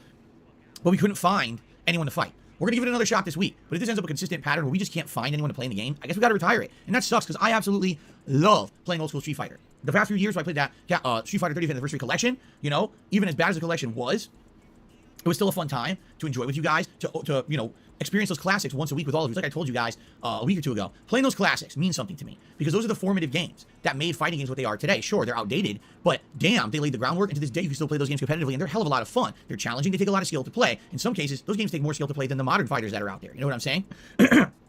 And that's why I enjoy a nostalgic trip every week on Friday nights, going down memory lane. When I play old school fighting games like that, it puts me back into the shoes of being a teenager, growing up in arcades in the 1990s, and having that awesome experience of traveling all over the country like I used to, and playing against people from all walks of life in so many different places, states, and venues. It's a really great way for me to reminisce and kind of get that addictive feeling back of competitive fighting games. It sucks that it seems Capcom has ruined that. With this collection, by not making it cross-platform, and literally not advertising the game or putting any fucking sales on it, the game is dead within 2 months. How dumb can you be, and why did you bother making it? Really, why did you bother making a game you weren't actually going to try to sell? That baffles me. I saw advertisement for this game for half a week before it came out, and maybe a few days after, and since then, I haven't seen anyone talk about this collection. So why the fuck would anyone care or even know about it? And why sell it for full price when you could have sold it for a big discount during EVO week and doubled your player base? It doesn't make any sense. They don't know what the fuck they're doing. All right? So, let's see what happens tonight. All right? If we can get this game going again, and if there's competition, great. If not, it may be time to consider what do we want to do. Take it out of the rotation? Do we want to put multiverses as a staple every Friday night? Because I've been telling you guys how sad I am I don't get to play multiverses as much as I'd like. I want to play multiverses more. They're releasing characters regularly. They're rebalancing the game. Oh my god. They did a giant rebalance on my day off. They completely changed the hurt boxes of all the characters to now be mapped to their bodies instead of just being giant blobs, which is how most fighting games are. They actually made the hurt boxes realistic. And now they rebalance the game again, tweaking certain things, changing certain things. Gizmo from Gremlins is in the game. The game is getting so much attention and so much rebalanced content on a regular basis. It warrants attention. So maybe I'll be starting to play that on Friday nights instead. The thing is that I know I'm going to feel sad saying goodbye to Classic Street Fighter. I want to play it. When would I have opportunity to do that again? If I get a new PC and maybe I play Fightcade. But even then, I know Fightcade. I used to play, not before it was called Fightcade. Okay? there were other ways to play those games online. It was the predecessor to Fightcade. And within a few months, everyone was cheating. Everyone's using turbo controllers. Everyone has button maps. You press a button and it does a fucking Shoryuken or a whole combo just by mashing a button. People are using lag switches to cheat. That's online horseshit gameplay in Fightcade. I hate to say it, it just is. Unless you're going to match up with someone who you know, who's from the FGC, who's a notable, respected player, and is not going to fucking cheat and pull the cord and be a dickhead and use abusive tactics. Fightcade is a pain in the ass and worthless. I mean it. It's just a waste of time. You won't learn anything. It's just try hard fuckfaces cheating to get wins in a situation where it doesn't even fucking matter because they're just losers. That's why I don't really care about Fightcade. And I can't play it now anyway, because I can't do anything on my PC. As I'm capturing today, I frequently hit 80% CPU. Right now, I have absolutely no gameplay being captured. The only thing I'm... Prophet, calm down. I'm going to need you to stay calm, pal. Phil's talking about his CPU usage, and I know that triggers the fuck at you, pal, but just stay calm. Think of a nice calm thing. Think of, I don't know. I generally have no idea what would calm Prophet down. An army of sex bots? I've got no idea, but stay calm, Prophet. I'm capturing is my webcam. CPU use, 48%. I need a new setup, man. I can't do anything on my PC with this current setup. I just can't. I'm playing fucking Bassmaster, driving my boat on a lake, and it's hitting 99% and saying, danger, your CPU is going to shut down. You see? So that being said, I can't do that shit right now. So it may very well be, if we can't get Friday Night Fights working tonight with the Capcom Fighting Collection, we got to look at other options, all right? All right. Tomorrow is Saturday. Now, depending on how today goes, if you guys really like Splatoon 3 and if I'm enjoying myself, I want to play it again tomorrow. But let's say it's all right and we don't really like playing it twice in a row, then instead, on Saturday, we're going to do Saints Row 1, okay? All right. I just want to clear something up. I think specifically for this, what the fuck's the game called? Multiverses, right? Multiverses, right? Specifically for this game, the creators of the game, instead of just calling it hitboxes, actually called them hurtboxes. I think they're just having fun with the hitbox name, and they're actually calling them hurtboxes because it kind of makes a bit of sense as well.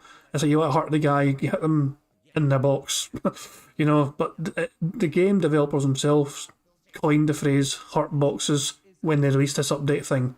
Because I seen the tweet the other day from them, and you can see the text on their side describing they've updated the hurt boxes, which sounds a bit funny.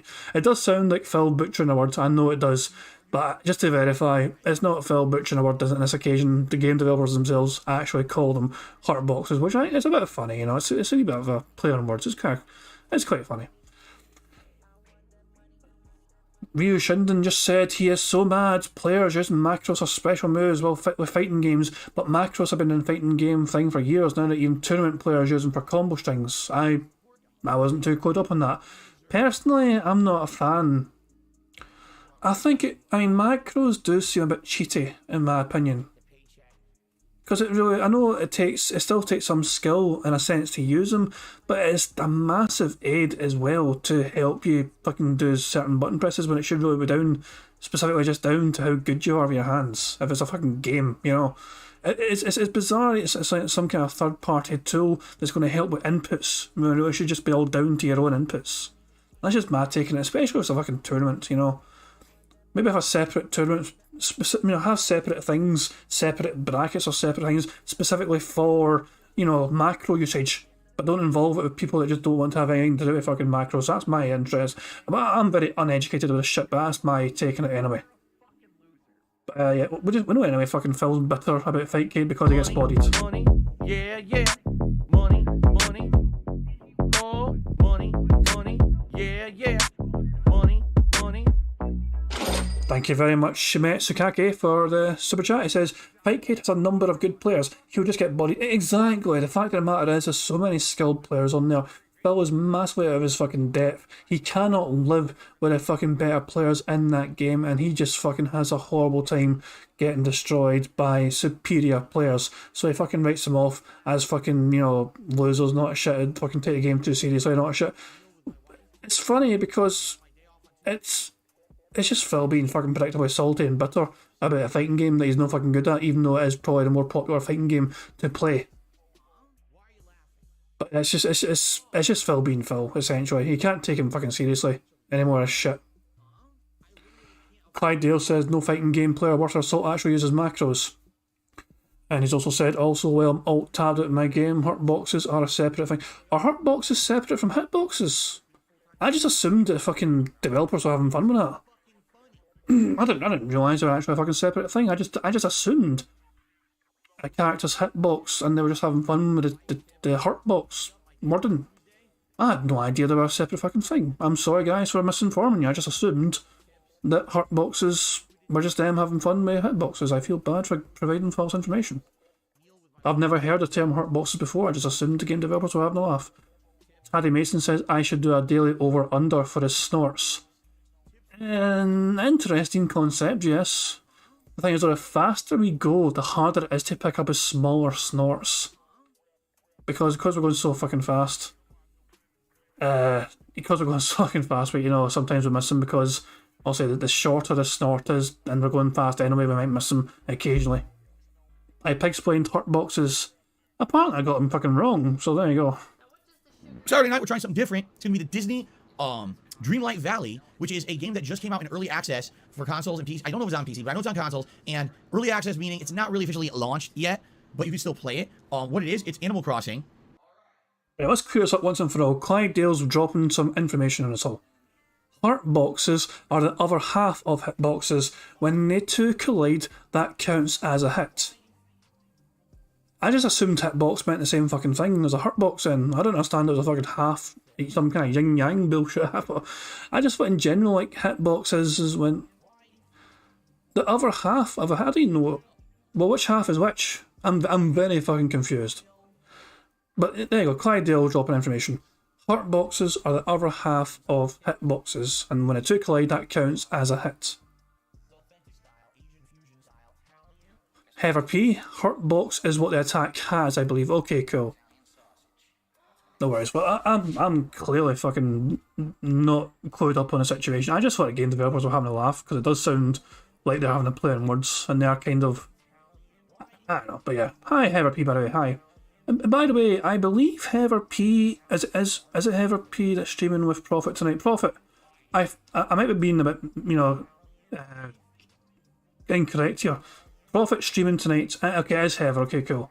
Prophet is streaming with Heather P tonight during Phil's Friday Night Fights crap. They were playing WoW together, World of Warcraft, I believe. So, yeah, for people that are awake for that, you know, I'll be in bed because it's well past my bedtime for that usually.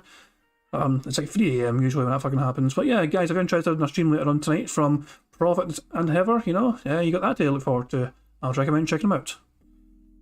And Clyde Dale's just confirming here, hitbox is your model usually, hurtbox is the attack. So like Ryu's fireball, that's a hurtbox. That collides with a hitbox, a character. Okay, fantastic. Thank you for the education. I do appreciate it because I'm a dumbass. I am a confessed dumbass for these things. Right, we are still quite behind. Time to play.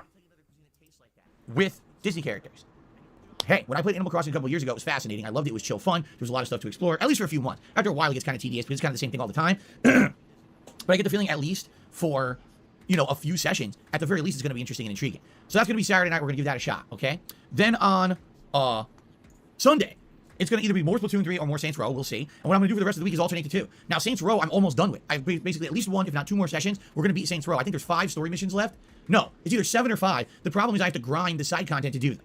Okay? The side content can be very tedious, and sometimes you have to do 2 to 3 missions to even unlock one level of a rep, and you need a level of rep to do a mission. So it very well may be that the next stream of Saints Row, I spend 90 minutes grinding, and then 90 minutes doing like 2 to 3 missions, and then the next stream I finish the game. Okay? So there you go. So Saints Row is going to finish this week, and it's going to be alternated with Splatoon 3. Okay? Now, Splatoon 3, will it be all multiplayer all week? Well, if we're absolutely loving it and having a great time, I don't see a reason why not. But I know some people are going to eventually scream at me to try to play the campaign, so we can do that too. But I would definitely want to jump into the multiplayer first. Okay? Night streams. Well, Sunday night will be Sunday Night Bites, which is Bassmaster Fishing 2022. Last week it went really well. Not only did I catch the record biggest fish I ever caught, but we actually added a new fishing lure to the hat. Awesome. I hope to do that again this week. All right. Then Monday, Tuesday, and Wednesday. Well, guess what? I'm only here Monday, Tuesday. Wednesday's my day off this week. I know that sounds weird. Like, oh, so you have a shorter week again? Yeah, I do. And it looks like, at least for the foreseeable future, Wednesdays may begin to be my day off. I know it used to be like that, and then it moved to Thursday. Well, now I'm going to go back to Wednesday again. And again, this is all dependent on my wife's work schedule. There's nothing we can do about it. It is what it is. So I'm here today, Saturday, Sunday, Monday, Tuesday, and Wednesday is my next day off. Okay? So with that being said, I have 2 night streams, Monday and Tuesday. And what should I do for those night streams? Well, obviously one of those days is going to be multiverses, and I'm going to check out Gizmo. I'm going to unlock Gizmo from Gremlins and play with him and see what he's all about. I'm going to have another one. Do I want to do more Disney Dreamlight Valley or maybe a second session of multiverses since I didn't get to play it that much this week? We'll figure that out, okay? Now, obviously, this now is like, what's going to be next, right? What's next on the agenda? Well, once Saints Row is done, I am starting Earthbound. And I know some people are going to scream at me and yell at me and say, oh no, Earthbound, another JRPG. You just played Final Fantasy VII and it's an old game and it sucks. I want to see turn-based RPGs. And how dare you play so many RPGs during the summer? I absolutely hate this. Why aren't you playing action-based games with explosions and sexualized content and guns and big heaving explosions? How dare you play RPGs?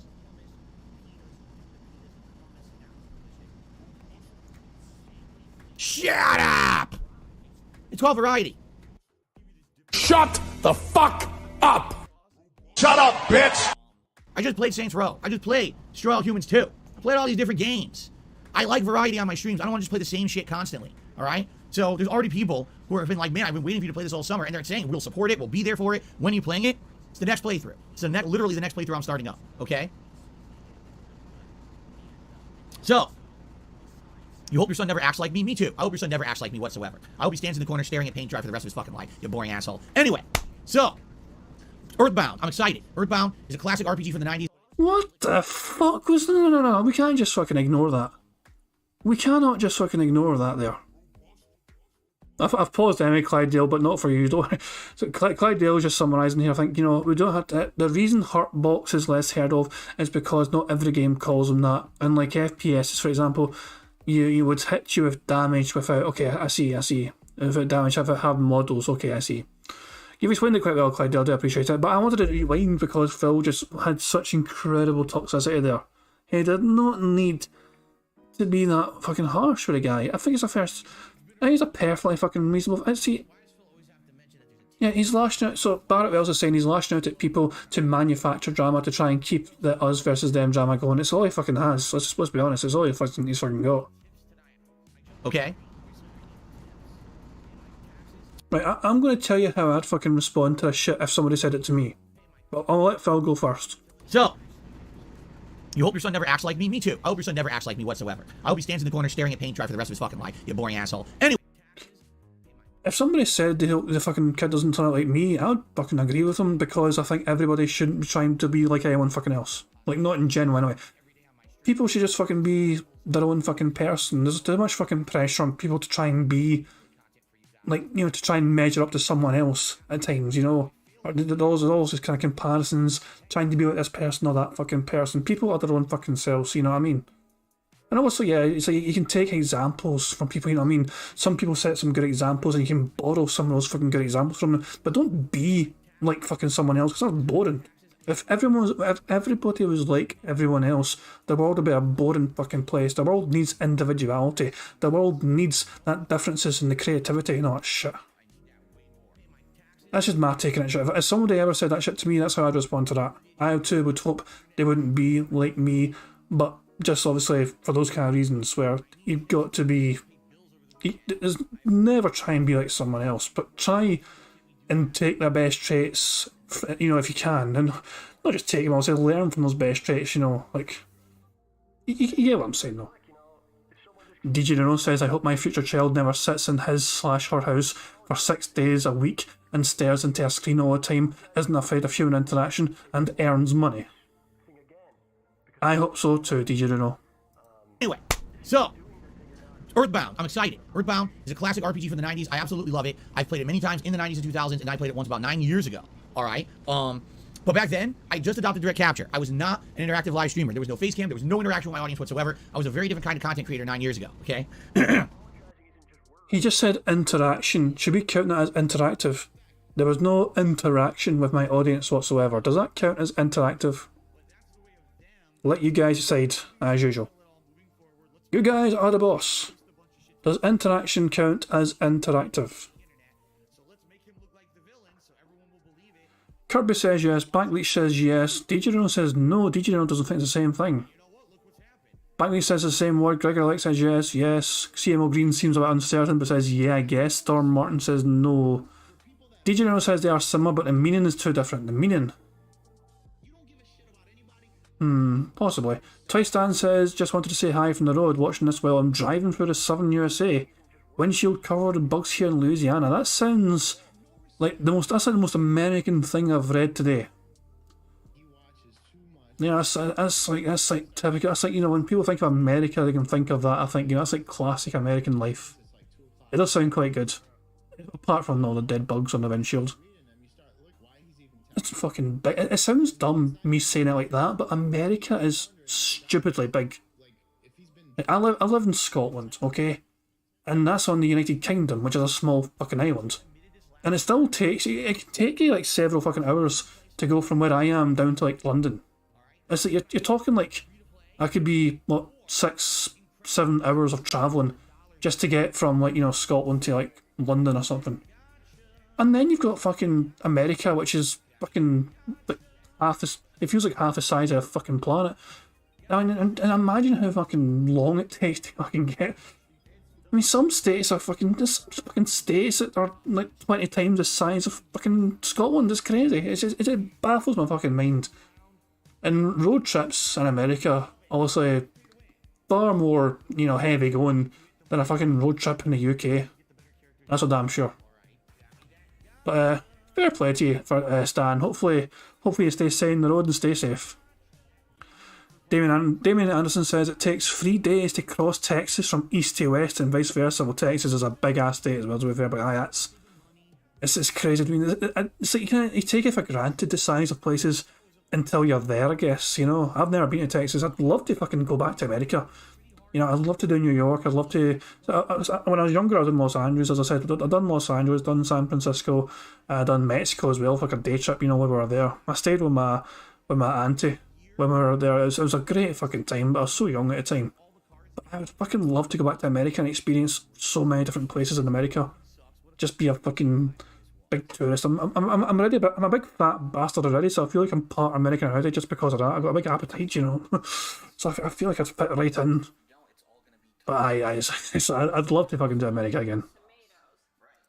In the modern day, things are very different. Doing an Earthbound playthrough today would definitely lend itself to tons of interaction, talking about the gameplay, the lore, all the cool things about the universe. The game is so unique, and I absolutely...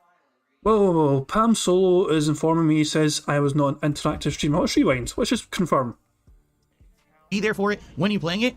It's the next playthrough. It's literally the next playthrough I'm starting up. Okay. Let's just. In fact, I'm going to slow things. I'm going to slow it down, and we'll listen to it for just to be sure. This is a potential winning bingo card today, guys. I don't mind taking my time just to be sure about these wee things. So let me slow it down just to see. Okay.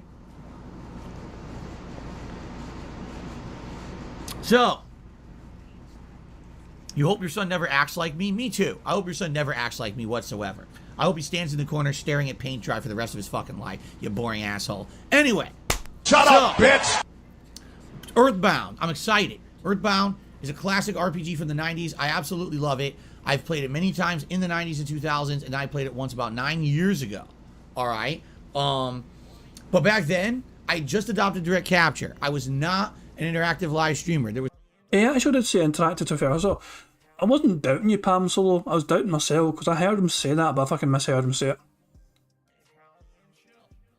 So, is it interactive? That is another bingo on the cards. Fucking Yaldi. We are 5 away from a full house. CMO Green's asking, is it colder yet? It's 16 degrees right now, Celsius, 16 degrees Celsius. Me, I personally think that's okay. It's quite, you don't need a jacket for that kind of weather. At least I don't need a jacket. 16 degrees Celsius right now where I am, but it is 8 PM. It's after 8 PM here in the UK, so the sun has kind of gone down. It's when it gets to single digits in the Celsius, that's when it gets a bit colder. There was no face cam. There was no interaction with my audience whatsoever. I was a very different kind of content creator 9 years ago, okay? In the modern day, things are very different, and doing an Earthbound playthrough today would definitely lend itself to tons of interaction, talking about the gameplay, the lore, all the cool things about the universe. The game is so unique, and I absolutely love it, and I cannot wait to play it. By the way, the music is so fucking good. Earthbound soundtrack is one of the best in gaming history. Okay, so I cannot wait to start playing Earthbound with all of you and balance that with some Splatoon. And yes, there's a possibility we'll start up some other games. Now, keep in mind, there are other games going on this month. Sadly, none of them are really piquing my interest. Like, there's that Hellsinger game, but sadly has a whole licensed soundtrack that may get claimed and have issues on YouTube. And trust me, after having false copyright strikes on this channel for weeks, I'm not fucking with that shit on YouTube right now. I need my actual channel to be working, okay? Now, outside of that, I mean, what else is going on? There's really nothing going on until September 18th, which is the Modern Warfare 2 open beta on PS5. Shovel Knight Dig apparently is coming out September 23rd. You know, there's not a lot going on this month. I don't really care about the new Monkey Island game. So I likely will be balancing Earthbound with some Splatoon, and maybe we'll just interject some other things in there in the mix, and I'll be taking your opinions on what I should do once we get to that point. But for the most part, it's going to be a fun month of Earthbound balanced with other stuff. I hope that you guys will be down for that. And again, for those of you who absolutely love JRPGs, and you like the Final Fantasy VII playthrough and you supported it along the way, I hope you'll come back and chill Earthbound once it starts up, likely next week. Okay? I need to. So I'm going to slow it down to normal speed, guys. Right? I don't actually want to miss what he says. I think he's going to come up with his fucking copyright strike drama very soon. I'm going to play it normal speed. I need to go to the fucking toilet. I need to go to the bathroom, guys, right? But I don't want to fucking miss the rant, so I'm going to play normal speed until I get back from the toilet. Sorry. So yeah, if I miss anything, guys, let me know when I come back from the toilet. As I said, what can I say? I blame my dinner. I blame my dinner.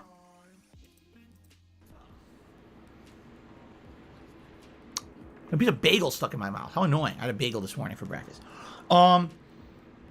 So, other housekeeping things quickly before we get to the big meat of what you guys want to hear about, the false copyright bullshit, right? So, Ask the King is happening this month. I delayed it a couple of weeks, all right? Likely Ask the King is going to take place on the 22nd of September, all right? Or the 23rd. It's either going to be a Thursday or Friday, all right? Post up your questions for it now by typing !, Ask the King into the stream chat, or just going to dspgaming.com, and there's a section there for Ask the King. The more questions posted, the better the show is, and that's where I get the primary focus of for my questions. By the way, if you're a member, you're in luck because members get massive priority to get their questions answered on that show. And there will be a thread starting next week where members will post up their questions on the community tab of DSP Gaming. And you're going to...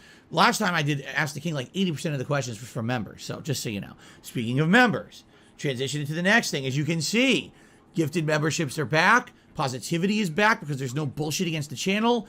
And members are up. We are trying to hit our first tiered goal of 450 members on this stream. Yes, I mean it, on this stream. It would be great if we could actually do that right now. Because if we have 450 members, not only are we locking into a fun Halloween marathon, but in addition, we're going to have a special event going on at the end of September where I'm going to do a special React event.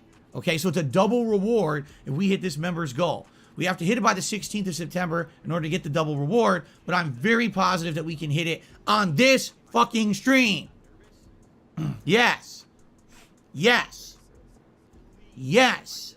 Yes. Yes. Yes. We can do it.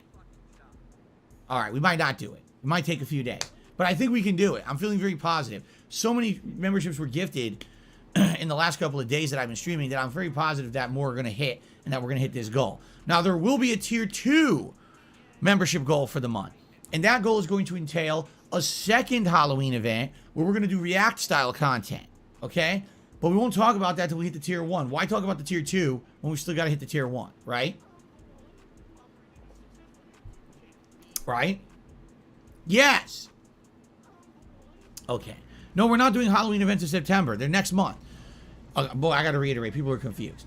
If we hit this goal, there's going to be a React event by the end of this month that has nothing to do with Halloween. I'm going to probably react to some kind of a documentary or something online, like either Frederick Knudsen or June the King. And I'm going to do a special WWE 30-man over-the-top rope fantasy battle royale match. I did 2 of these earlier this year. You guys loved them. I'm going to do another one on that special event. That'll be like last weekend of September. Then we're also locking into doing a special Halloween gaming marathon where you guys will nominate and vote on games for me to play. I'll dress up in a costume. It's our usual event. All right, that's tier 1. Later on, there'll be a tier 2, and if we hit the tier 2, there'll be a secondary Halloween event where we do React style content and do other things. Okay? Fair enough? Okay. So please consider gifting memberships to the channel. It helps a ton. Or if you're not a member, join today. You get millions of benefits. I can't count that high, but I think maybe there may be millions of benefits to becoming a member. That's totally not false advertising or anything. Okay. Ladies and gentlemen, it is time to talk about the false copyright strikes against DSP Gaming. Oh, fuck this motherfucker. Let's do it. Let's blow a hole in this mother and let's talk about what's going on. Because I've had enough of people breaking the fucking law to try to take me down. How about this? Fuck off. Get a fucking life. Okay. So, a little amped up today about this bullshit. Okay? So here's what happened. Last year, in the fall, I decided to start doing a morning podcast rather than just gabbing over this. Hi. How you guys doing? I literally just got back. What the fuck have I missed? As soon as I got back, he's fucking turned his wee break screen on. What the fuck is going on? Did I miss anything for the bingo card? Did they say anything like meaningful? Did they do hand graphs? Did they... He apparently said would be great. Oh, in that case, I'll take it off then.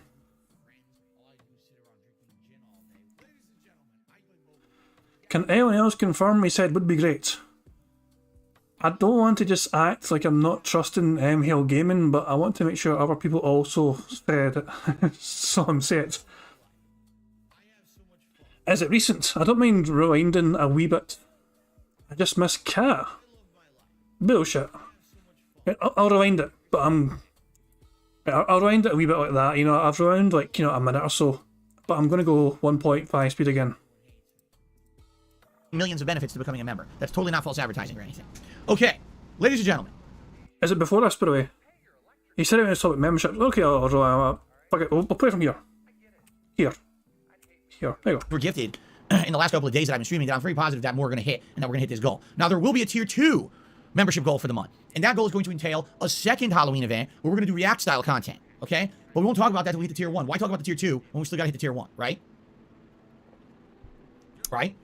Yes. Okay. No, we're not doing Halloween events in September. They're next month.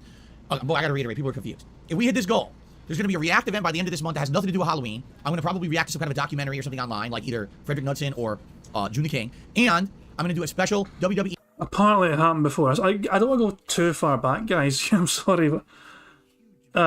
fuck it. Fuck it. We'll go back.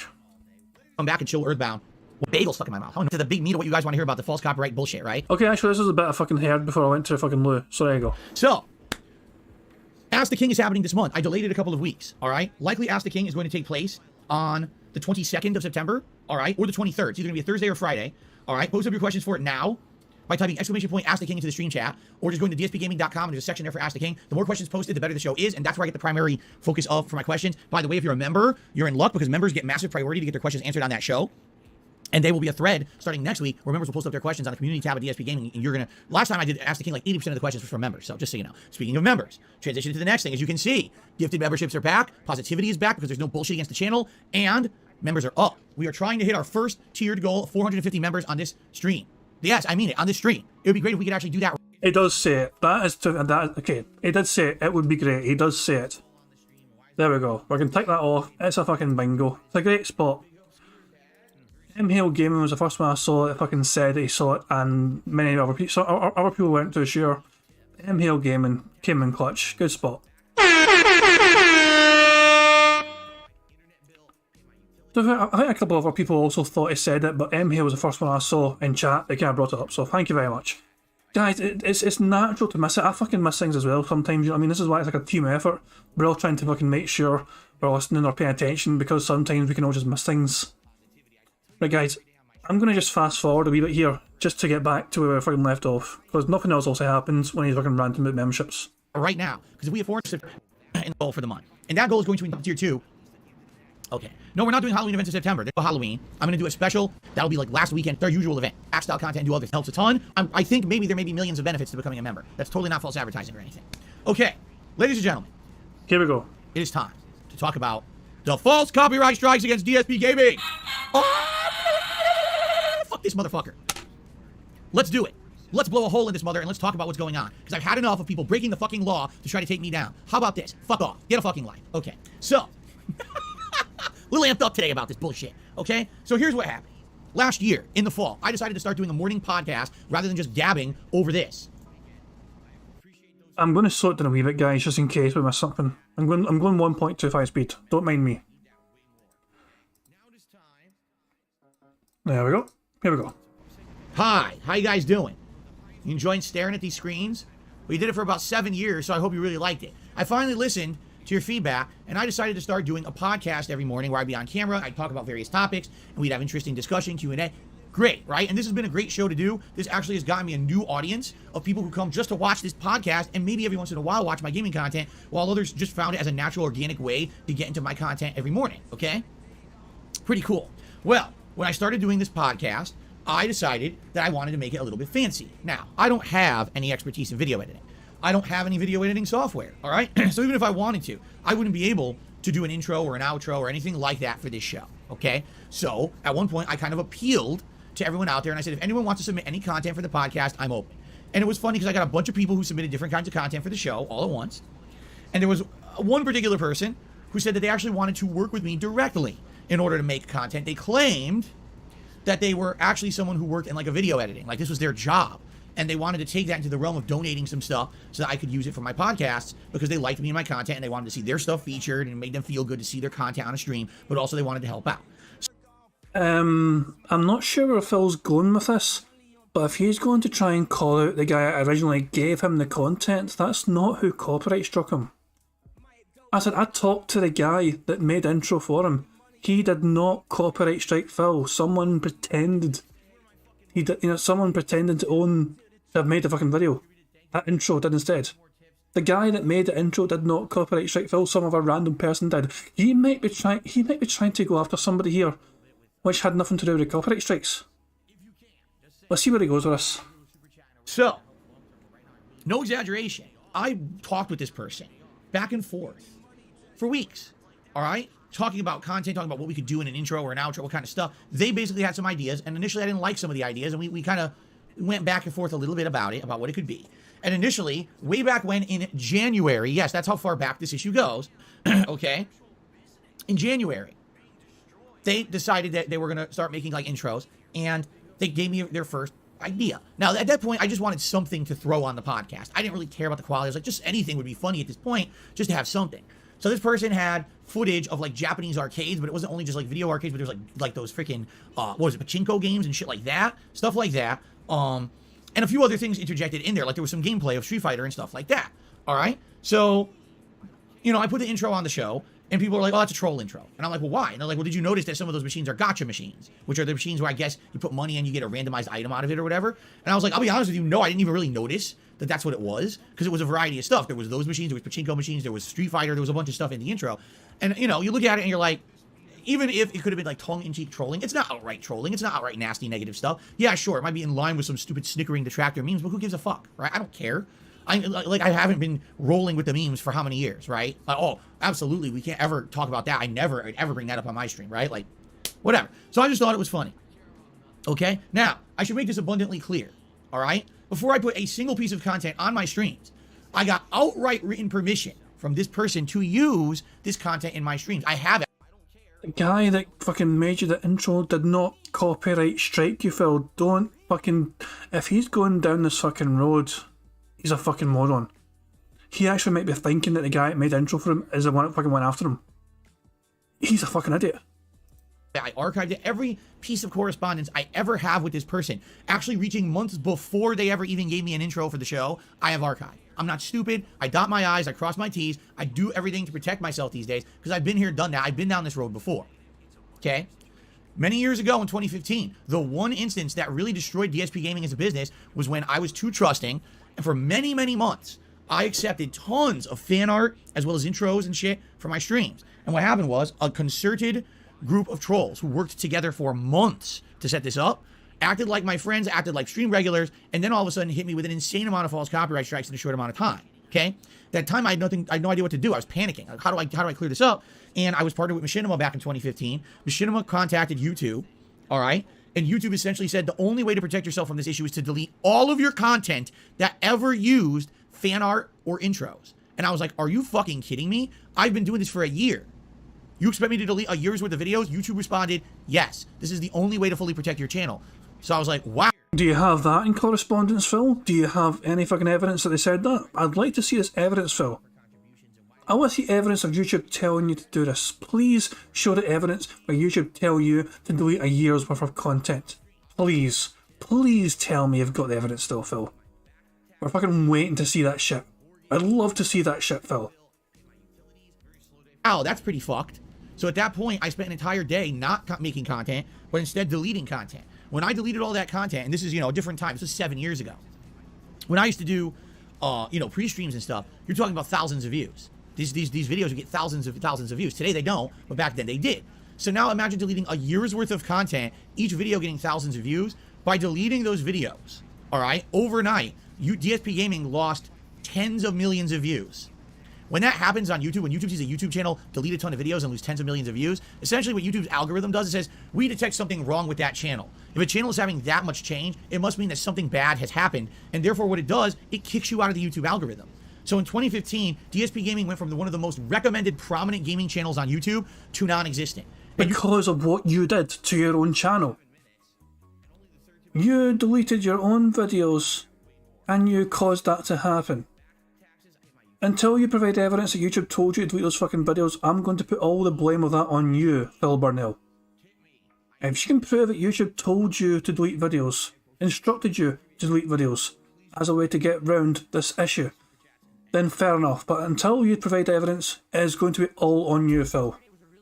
You did it to yourself. You can actually look at view history, and you can see that at a time period when normally in the fall, when my views would be going up, because in the fall I'd be hitting all the search engines and everyone would find my content. That's hand graphs. That is hand graphs.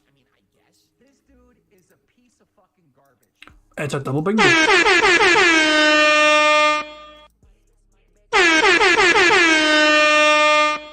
We are 3 away from a full house. As I covered the new games, my views actually went down. I lost views during the busiest time of the year for the first time ever in DSP Gaming's history. And in a lot of ways, that was kind of the beginning of all the financial problems that I've had since. Not to say that me overspending when I moved out here in 2014 wasn't one of the root causes. It was, but if I hadn't had such a sharp decline in interest on my channel and a sharp decline of income as a result of that trolling activity, I probably wouldn't be in any of the problems I'm in today financially. So, you know, all those assholes that say things like, Phil's an e-beggar, and Phil does this and that. I only do it because you fucked me over. You're the reason why. No, you did this to yourself. You deleted the fucking videos. None of us went to your fucking YouTube channel and deleted anything ourselves. You went to your own YouTube channel and deleted all those fucking videos. You are responsible for your own downfall. You are the perpetrator here, Phil. You have done all of this to yourself. Don't even pretend to fucking blame anyone else when it was you that fucking pulled the trigger. I lost all my income on YouTube and had to change my methods. So you caused the thing you don't like. You're your own source of misery. Go fuck yourself up the ass. Okay. So did he just say source of misery? I think he's looking at a fucking mirror here. Who's the fucking one that's trapped doing his 6 days a fucking week, that can't afford a honeymoon for his fucking wife, that can't even get his wife a fucking birthday present? Fucking buying a fucking sushi. Aye, fucking happy birthday, darling. Eat all this raw fish. Jesus Christ, man. Who's in fucking misery here, Phil? We can fucking do, I mean, we have fucking friends, we have social circles, we have family. We can go see, well, most of us do. I mean, I don't want to speak for everyone. Some people might not be in that situation. But for the most part, we do have friends and family within our own wee circle. You know, either one or the other or both. Phil has neither. Phil isolated himself from his mum and dad, so he fucking moved across country. He fucking has some kind of living maid that fucking breaks things more than she fucking fixes or cleans things. Is force-fed in fucking potatoes. This is such a terrible fucking life that Phil has created for himself, man. This is stuck in his own purgatory of, you know, he's trapped. This is basically a fucking prison cell you're looking at Phil right now, and he has his own little prison cell of his own making. He has no choice but to do this shit. I can fucking turn the stream off right now easily and fucking do whatever the fuck I want. I don't have to. No detractors have to be here doing what we're doing now, but Phil is forced to do what he's doing right now where he is. That's the fucking beautiful thing about it. That is the absolute beautiful thing about this shit. So who's fucking in misery here, Phil? Who's really in fucking misery here, whining about the fucking past, crying and bitching and whining and moaning about the past mistakes, blaming everyone else for their own stupidity? It's fucking you, Phil. So, getting back to the present. This particular person, starting in January and over the course of February, alright, made me several both different intros and outros for my podcast. And again, I worked with this person. In fact, this person also did some intros for several streams. I was playing Pokemon at the time, they did a Pokemon intro. I was playing King of Fighters, they did a King of Fighter intro. The thing was, most of those were bumpers, meaning I would play them at the beginning of a stream, and that was it. They were never recorded, they were never, you know, archived on YouTube. It was only a bumper for those special streams. So people would see them once or twice, and that was it. Okay, in fact, this was the person who made the Skyrim After Dark intro when I was doing my very lengthy playthrough of Skyrim. Okay? And it was weird because when they first made it, they put in actual licensed copyrighted music. And I said to them, I said, like, wow, how can I use this? Because it has this music in it. And this person assured me, oh, don't worry. I work for a video editing studio. This is my job. And we were told that this song is like royalty free. You can use this song in your intro and you'll be fine. You won't have any. And I know the guy that made the intro, as I said, he might have been lying to Phil about that. It's quite possible. I'm pretty sure it doesn't work for that video. I'm pretty sure as a wee nice white lie. He pretended to work for that company. I want to reiterate, the guy that made him these intros has not copyright struck Phil. Someone else pretended to own those intros or own the rights to those fucking videos and struck Phil based on their own accord. But the guy that made the intros for Phil originally did not copyright strike Phil. But I think Phil believes he did, which is quite dangerous territory here. Problems. So what happens, I play it on the stream. Now, I didn't archive it. That's the thing. I never recorded those and put them as part of any of my content, like on-demand videos. It was only for the streams, okay? So I put it, and what happens, immediately it's claimed on YouTube. And I said, hey, you know what gives? You said that it was royalty-free. Oh, I'm going to tell my boss that it's not, and basically we paid for this, and it basically we got ripped off. Something like, you know. So at this point, I basically definitely started to feel skeptical about what this person was doing. But I didn't have any outright evidence that this person was a troll or was a scumbag, okay? I just thought it was maybe someone who's a little eccentric with the way that they were talking and acting, and they were just really overly eager to get content seen on the internet, and I was their way to do that, and I felt happy that maybe I could see that their creative stuff could be shown on my stream. I was okay with that, you know? So anyway, over the course of February, this person made a ton of stuff for me, okay? And then I would say it was probably late February, early March, all right? This guy, first of all, he says something such as, money, oh, yeah, my... yeah, money, money, oh, money, money, yeah, yeah, money, money. Thank you very much, Barrett Wells. So Super Chat, it says, it's not slander, it's reverse Uno advertising. Snot. It's definitely borderline slander. He looks like he's setting up to fucking try and bury this guy that made him an intro. And by the way, as I said before, the guy that made him this intro, right? He is a detractor, but he has not been responsible for the copyright strikes. When he made these initial intros and stuff for Phil, he used a burner email account, which I think he hasn't really got access to anymore, or at least he can't remember how to get into it. But he used a different account when he contacted Phil before. And then he's since made another intro for Phil, you know, and under different, and then I don't want to say too much about it, you know, we'll see how much Phil says here. But he has made Phil multiple intros under different identities. But he is a detractor. Email got hacked by your trolls. Something weird like that. So, you know, I have to totally redo, don't worry. 2 seconds, I'm going to rewind that just so I don't miss anything important now. Very early March. Money, yeah, yeah, money, money, oh, money, money, yeah, yeah, money, money.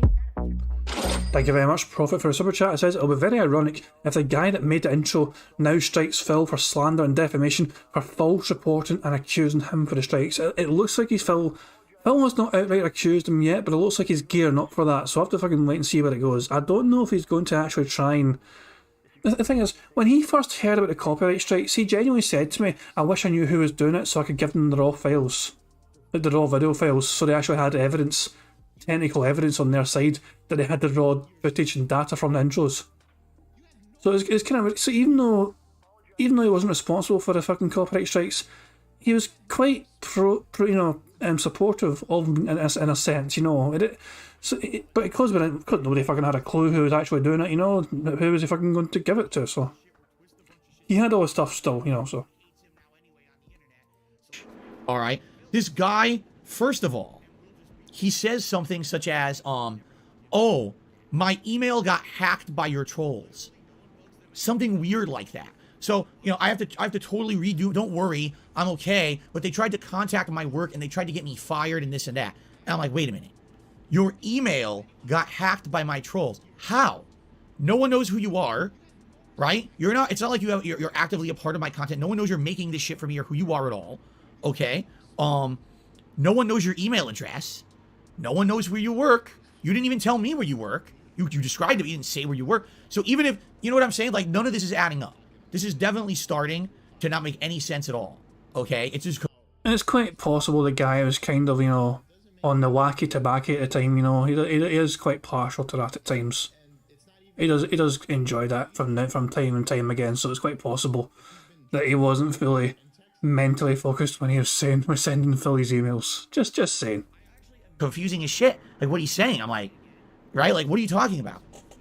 So, at this point, this is probably about mid-February. Oh, he said, what are you talking about? So there we go, that's a fucking hour bingo. We are very close. That is not another bingo, because it's not a straight line either, but we're 2 away from a full house. We are very close. I start definitely getting skeptical about the guy. And so he's still making stuff. Some of the stuff I'm using, some of the stuff I'm not. Some of the stuff I'm pushing back. And I'm like, you know, like I remember once he did this intro, and I don't remember what game it was for, but it was like slamming the CEO of YouTube, like saying nasty things about her. I'm like, on what planet do you think I would use this in my content? Why would I slam the CEO of YouTube? Like, it sounds like you have personal gripes against her, and you think it's funny, but why would I do that? You know what I'm saying? Yeah, you would never catch Phil Burnell slandering like YouTube and ridiculing YouTube. Let's see if I can find this shit. Let's see if I can find this shit. Where would it have been from? Which one was it? Where is it? Where is the video? Where is the video? Where is the video?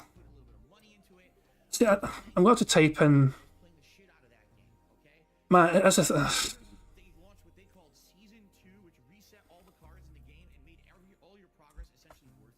There we go. Where does it say it? Where does it say it? Where does it say it? It said it in some Christmas fucking video. I can't fucking find it. It did get age restricted, to be fair. Where did he say the video? Remember at Christmas he got drunk at Christmas and he used a homophobic slur about YouTube.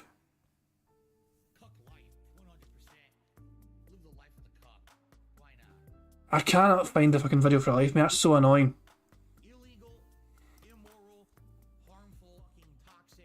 Ah, it's so annoying. Yeah, it was a PUBG game, but I can't find... I think it was a Christmas... I'm just going to type... I'm see if I can fucking find it. No, I can't fucking find it for life, mate. I don't know why I can't find it in Pig Go. That's quite annoying. I'll try one more thing. I'll try one more thing. Let me try on Phil's own fucking channel. It'll still be fucking there after all. So, he played PUBG. Sorry for derailing, guys, but I want to find this fucking video because it's very pertinent to what Phil just fucking said. Can I type in Christmas PUBG? Would that fucking be helpful? Ah, I think it's this one. He says, am I going to take him down with a copyright strike? No, that's stupid.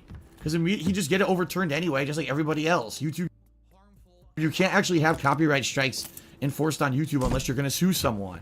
Gee, if I actually tried to sue PewDiePie, who do you think would win that legal battle? Who do you think has more money? Let me see. Let me check the transcript. This is the right video, I'm pretty sure. But let me check the transcript just so I can find it. Fuck off.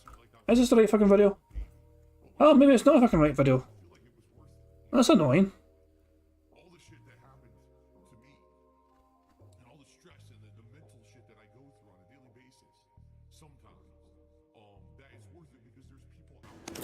You know what I mean? Let's not be... Dude, all I want is these shells, you fucking piece of shit. Oh my god. Let's not be stupid here. I'm pretty sure we know who the big guy is in that pond. The guy who has the unlimited fucking funds. So, that would be pretty stupid. I'm trying to find the fucking... I thought this was the right fucking video. But I don't think it is. Damn. That's annoying. Is it a different fucking PUBG video? Is it this one? Is it this one? Maybe not. 2 seconds, guys. I mean, if it's not this fucking video, I'll just give up.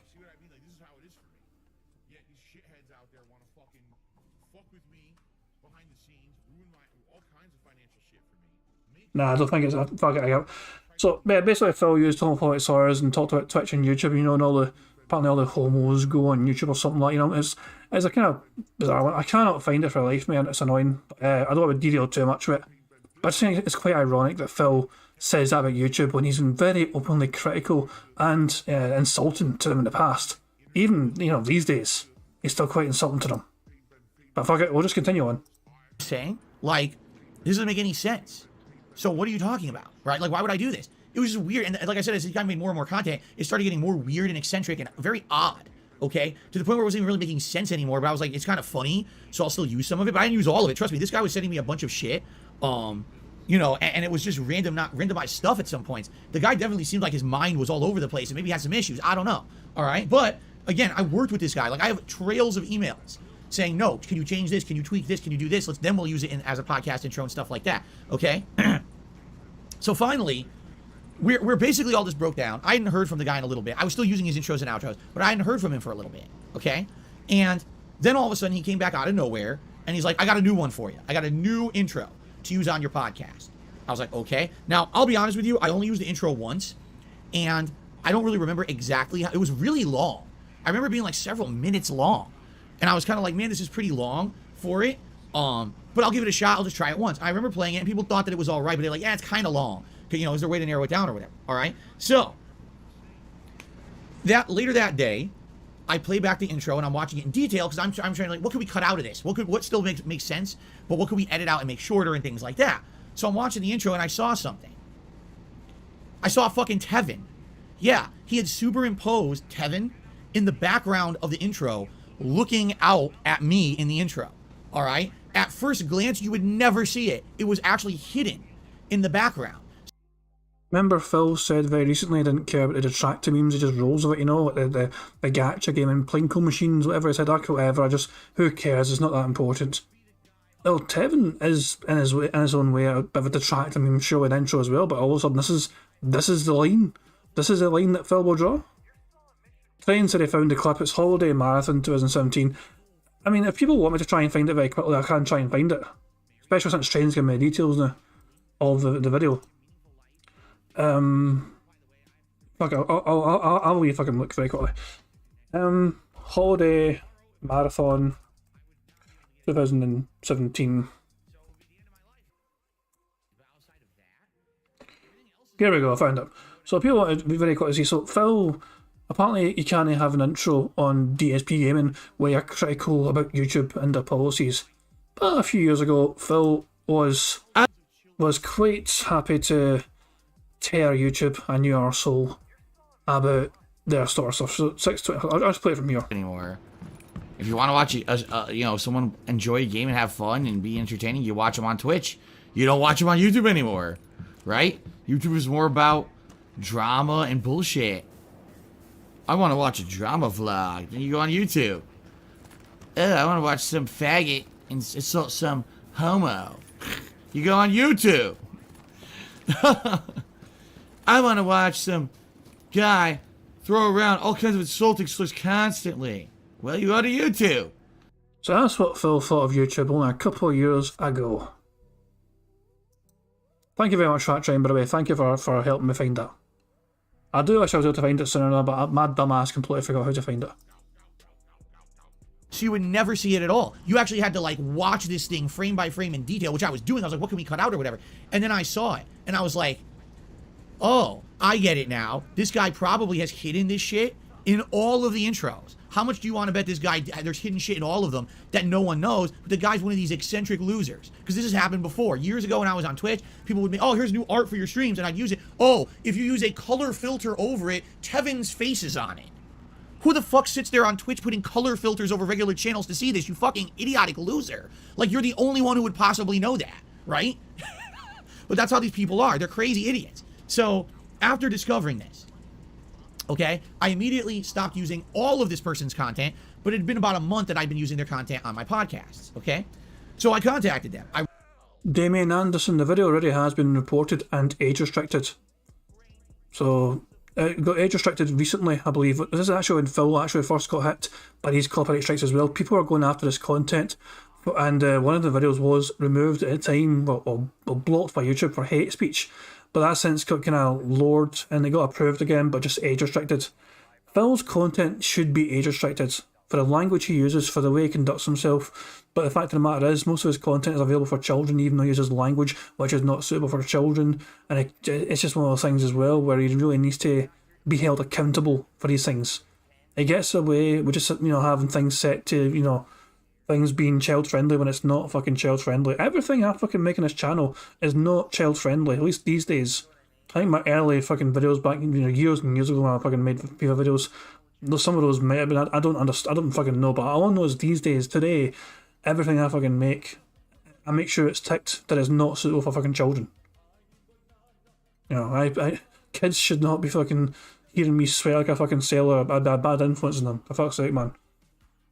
I wrote them an email, all right, and I was like, hey guy, or not hey guys, I was like, hey man, I don't know what your deal is, but now I've seen it. I know what you're doing, and it's obvious that you were probably trying to do this all along. I'm not going to go back and look at all your shit at this point, but basically, like, this is pretty fucked up.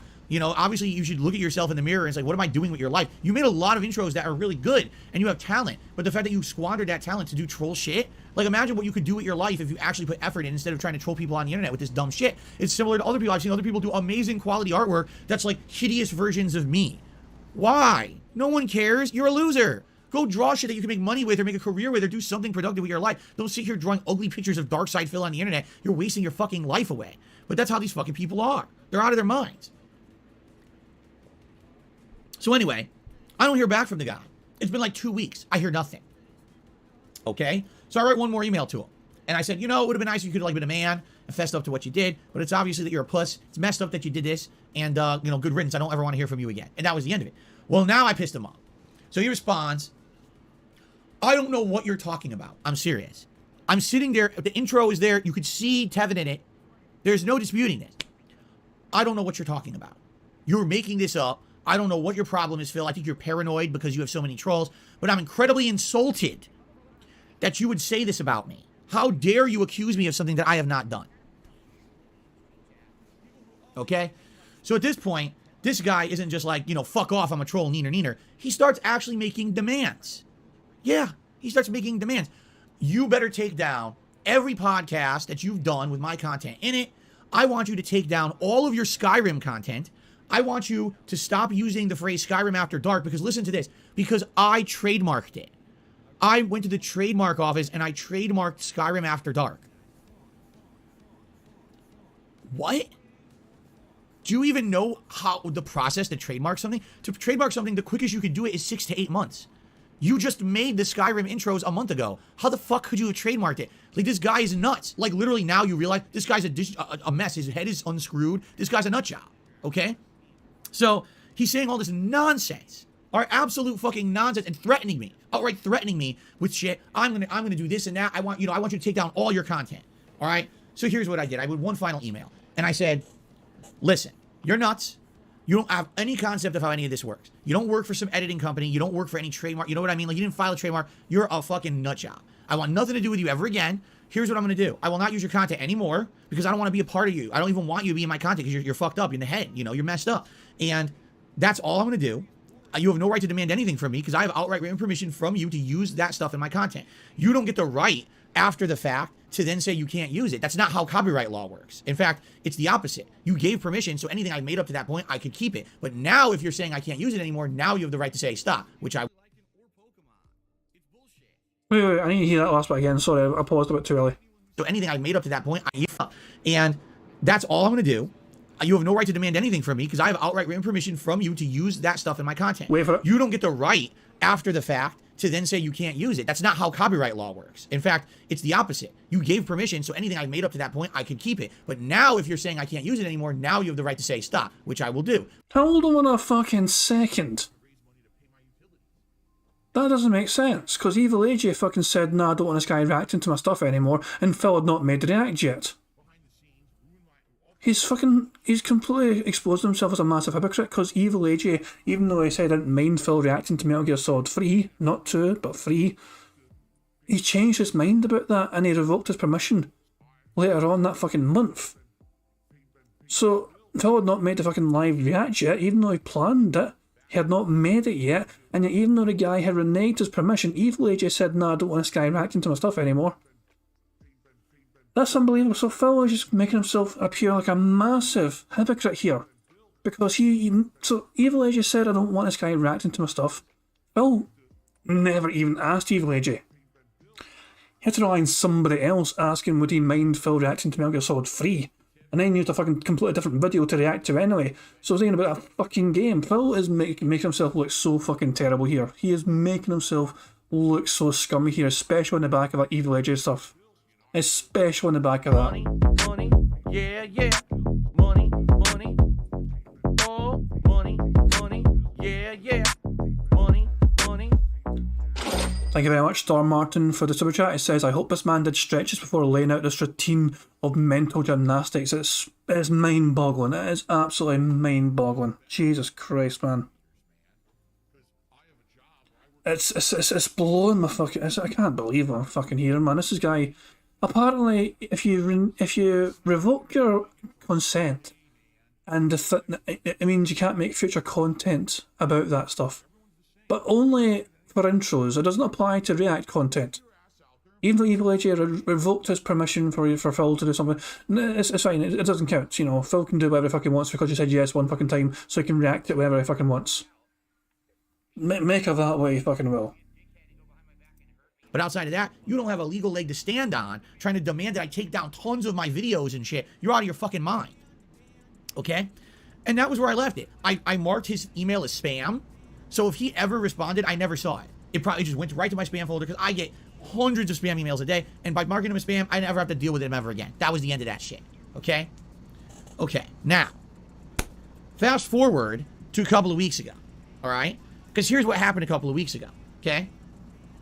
A couple of weeks ago, I was going to do my live react to This Is How You Don't Play Metal Gear Solid 2. Okay? And, hold on. Excuse me. You didn't have permission for it, by the way. Evil AJ at first gave you permission for Metal Gear Solid 3. But then revoked that. It didn't give you permission to do anything for Metal Gear Solid 2. In fact, I didn't give you permission for anything because you didn't fucking ask him. This seemed to completely incense trolls on the internet. They got so upset with the fact that I was going to react to this that a bunch of them were trying to actually have a concerted effort to take me down. They tried to hit me with false community claims, saying that all my content wasn't friendly and I should... It's not, though. They're age restricted for a reason because you use horrible language. Yeah, yeah. Money, money. Oh, money, money. Yeah, yeah. Money, money. Thank you very much, Bart Wells, for super chat. It says, maybe if he ignores his addictions long enough, they'll go away too. Oh, fucking who knows. I don't think he can ignore his addictions. Every single day he's playing that stupid fucking game. He cannot go a single day without playing that fucking game. It is so much. It's more an addiction. It's a problem. It's a way of life for Phil these days. Hitting with community guideline strikes and shit like that. They were trying to do every possible thing at once to try to take down DSP Gaming. Alright?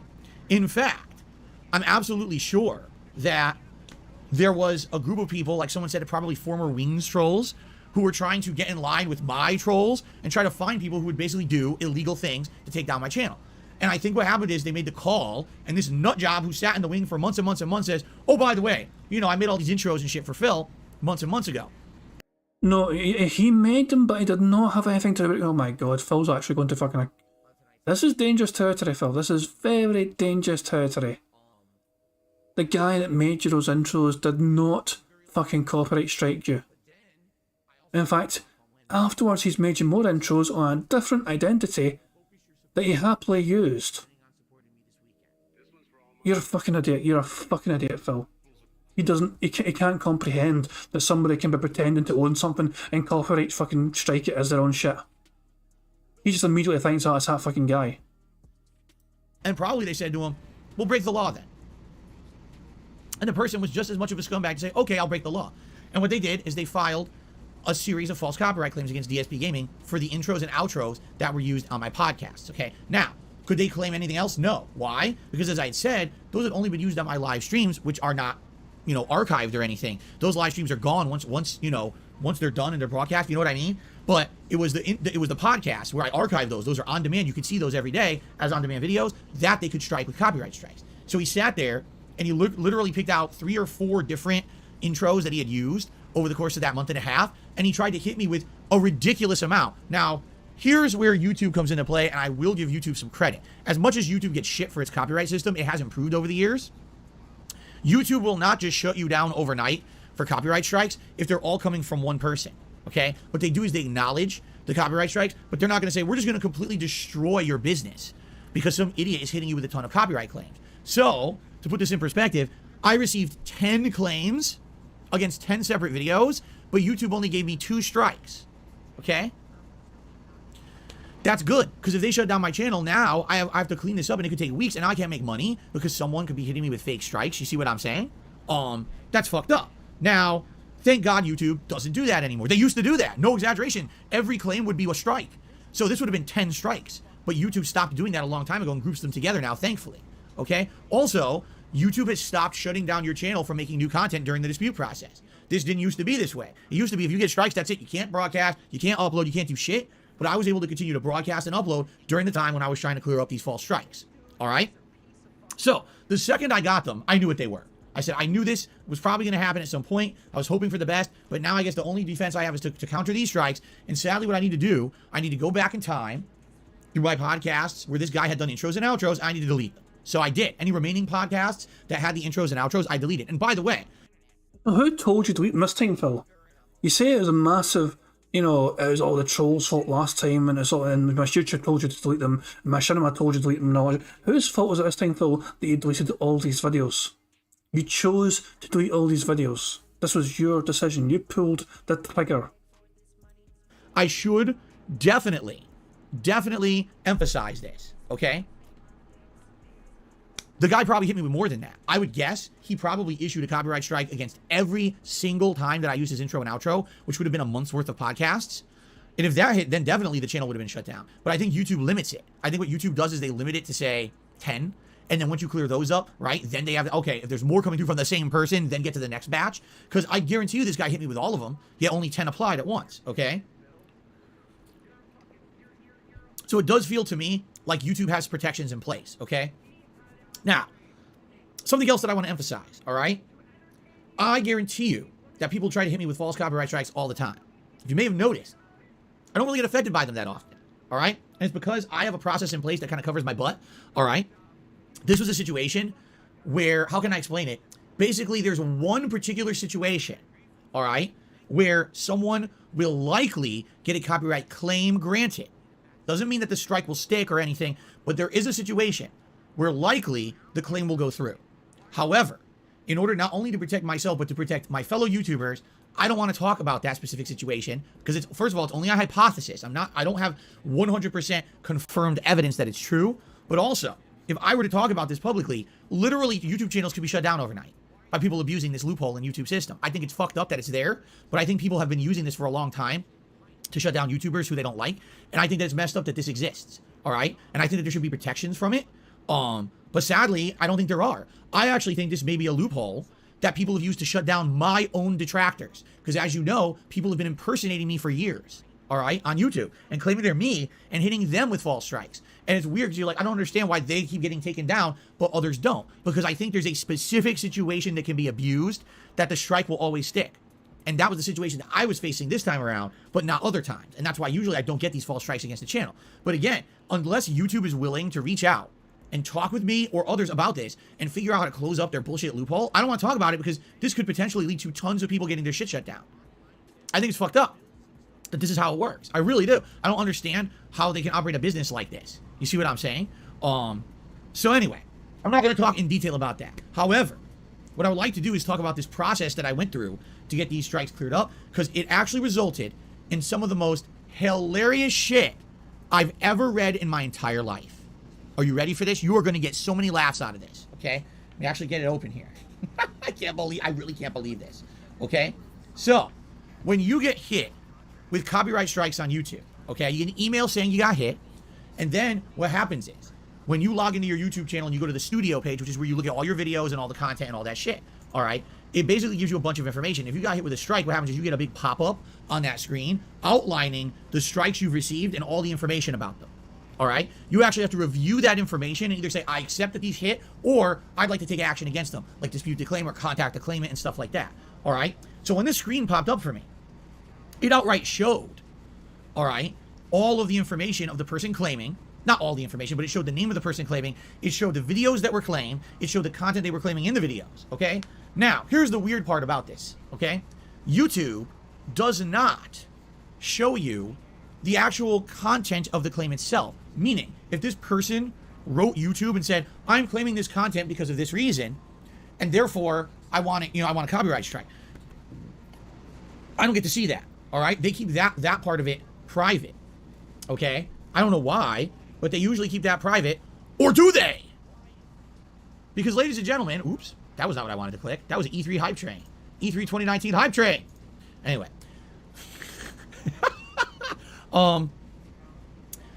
In this case, all right, when I was reviewing the information of the false claims against the channel, I found something interesting. If I hovered over a certain portion of the screen, all of a sudden a pop-up message would appear that actually displayed the claim that the person had issued against me in detail.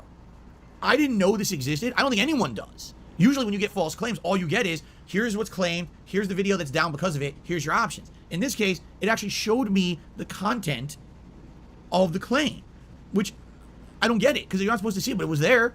So I archived this for you guys, because I think you're going to get an absolute laugh out of this. There were 5 different screen grabs I did, because there were 5 different messages that this crazy person wrote to YouTube.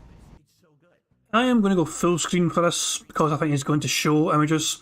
We're listening out for him saying meaningful, okay? That's the word. If he says meaningful, that's a bingo. Just keep that in mind. Message number 1.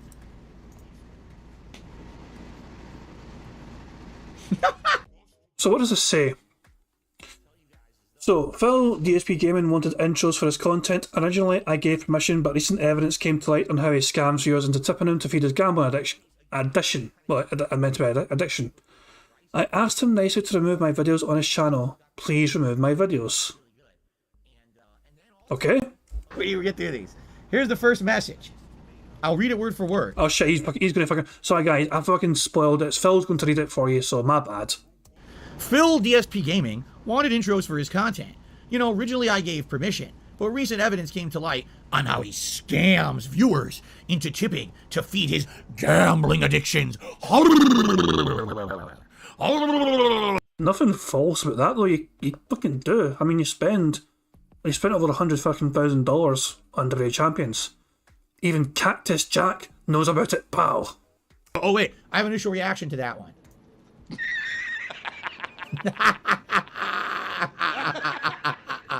What a fucking idiot. So he literally writes this to YouTube and says, I want to claim content that I did give Phil permission to use. He outright says in the message, I gave him permission to use this, right? But I still want to issue him with a false copyright claim because I feel he's using money to gamble. That's what he's saying. The fuck? What? Where does this come into play in DMCA law exactly? You profound moron. Like, really? So let's continue, because that's only the first one. Message number 2.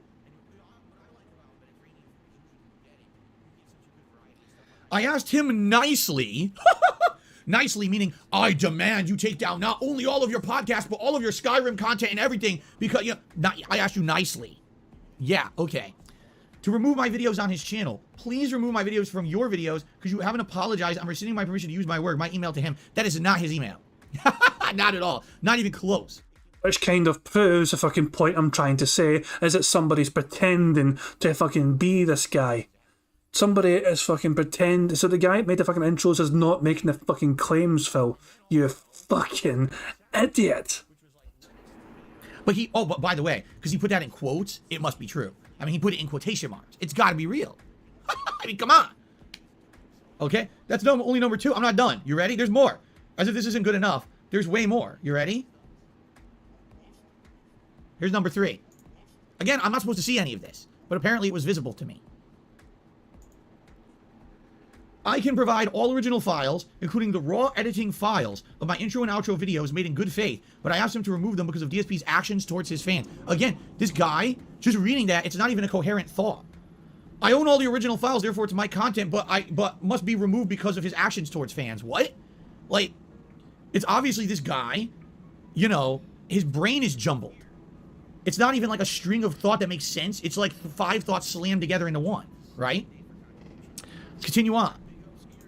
The next one, because there's more. Oh, wait, I didn't open it. Or did I? Hold on. Oh, this is, oh, never mind.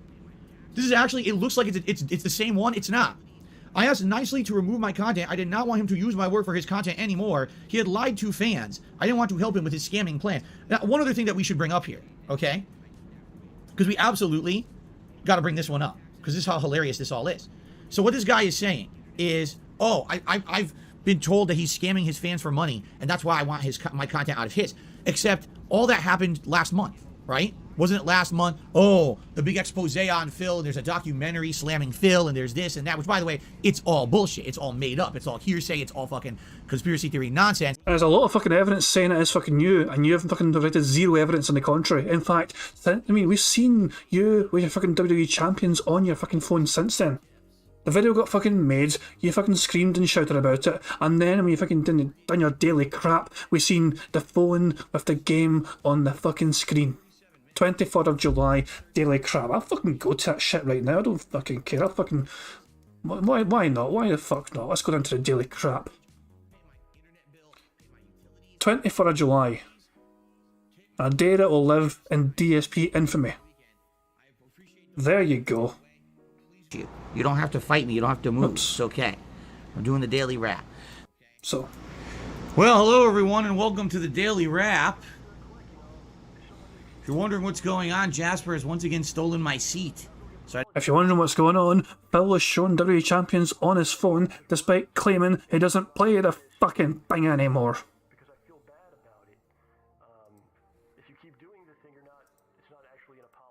None of it is factual, right? But that was last month. This guy gave me the content in February and wrote me in February with these demanding, very, very, very aggressive emails demanding I take my content down. That was February. It's now August, September. They're not even the same event. He's saying the reason he did it was because, oh, I now found out Phil's a scammer and shit. That's not even the correct. You can't even say that. He's literally lying through his teeth, right? Not that it matters, and I'll explain in a moment because there's one more to do. I'll explain in a moment why none of this matters. Okay. Here's the last one. DSP Gaming had lied and broke terms of service. Okay, now here's another one. I've broken the terms of service asking for tips that fuel his gambling. Oh, I've broken the terms of service now. Oh, that's why I've been on this website for 14 fucking years, huh? Because I'm breaking the terms of service. You guy's a nutshot, okay? I asked him nicely to remove my videos on his channel again, false, and I was uncomfortable with him. Maybe you're uncomfortable because you put Tevin's face in an intro and I called you out on it and you completely became a pussy. You know, it's what happens when you get caught out doing something wrong. You become an incredible puss. He still has not done so, and he profits off of my work. No, I do not. I don't profit off anything you've ever done. The intros never create any profit for me. You're an idiot. Okay, now here's the most hilarious part about all of this. All right, YouTube gets all of these claims, and here's how YouTube reacts when they read them.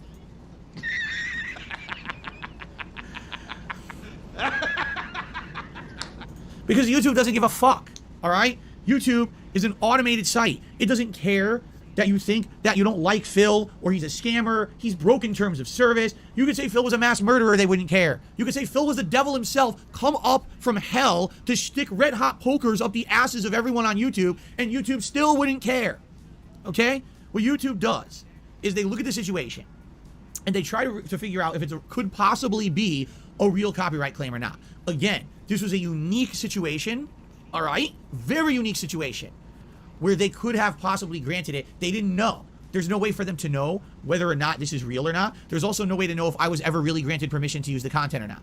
I can't fault YouTube, but what I will say about YouTube is I wish they wouldn't grant the claim and the strike and then leave it upon the content creator to clean it up. That's not right, all right? What should happen is, when this happens, YouTube should contact the creator and say, hey, we have now received a claim, all right? And what we need to do is vet it, make sure if it's real or not.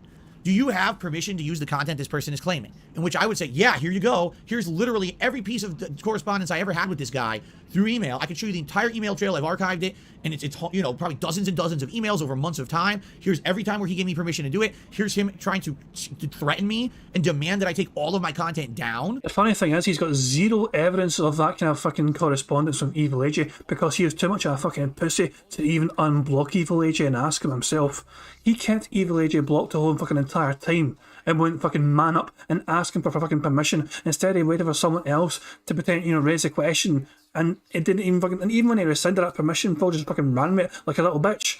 He knows full well he's making himself look like a massive hypocrite here, relating to fucking Evil AJ and reacting to his "this is how you don't play" video. This makes him look so much more scummier than before. He can fucking show that old tweet all he wants of Evil AJ giving somewhat okay blanket permission for his fucking Metal Gear Solid 3 video, which he then rescinded later on that fucking month, before Phil had even made the React content. But the fact of the matter is, Phil is making himself look far more scummier than usual here, based on what he did with that React video, because everything he's saying here, which he should, you know, he's making himself just look like an absolute piece of shit because he fucking went ahead and reacted to something that he never got permission for. He knows he didn't get fucking true permission for. He's trying to argue that this is how you don't play was so basic in terms of the editing, you know, that it was still basically his fucking playthrough anyway, even though Evil AJ did all the fucking editing. He thinks it's because there's quite minimalist editing in it. He claims it as basically his own fucking content, because barely anything about the video was unique. About it wasn't fucking his, because the comments were from his fucking video and the footage was from his fucking playthrough and all that shit. Everything from the fucking video, he claims 99% of it was from his fucking content, so it was basically his content, essentially. Even though Evil AJ made a fucking thing. Right? Like all of it. So basically, I would have shown them that. And immediately they would have said, okay, guess what? It's fake. And they would have never granted it. But instead, here's YouTube's situation. We're too big to care about you. Yeah, we're too big of a site to review every claim. Here's how I respond to that. I don't care. What's right is right and what's legal is legal. The moment that YouTube grants a false DMCA takedown, YouTube itself has violated DMCA law. You have taken down a piece of creative content protected under copyright without vetting the claim. And if you do that, you yourself have broken DMCA law. I would go as far to say that YouTube is likely the biggest offender on the internet of DMCA law on a daily basis by granting false claims. They shouldn't get away with this. And if someone sued them in a class action lawsuit saying, your system's broken, you can't make us guilty until proven innocent, they would lose. All right? But no one's done that. Why? Because YouTube is where so many people have to make their content. YouTube is the medium, all right, by which basically you distribute your content. Why? So, in Phil's mind, what's right is right, except when he can fucking make money off it. Then Phil doesn't really care about fucking holding YouTube accountable. No. What's right is right up to a point, but if it means Phil has to fucking go against YouTube, not shit. No. Fuck that shit. What's right is right, but I fucking like making money on YouTube, so fuck that. I'm just gonna fucking keep, just making content on YouTube. I won't try and take him to fucking court. Prophet's saying, didn't he just say he never speaks ill of YouTube? Pretty well. He tried to argue he didn't want that in an intro. He tried to argue, so one of the intros that the guy made him apparently was very disrespectful towards YouTube, and Phil was like, what the fuck, I'm not going to use that. And so that was essentially it, I think, I don't think Phil said though it wasn't disrespectful to YouTube, or never speaks ill of YouTube, not sure. So Prophet says that he and Meth Bear talked about it last week. He is completely wrong. I'm not surprised.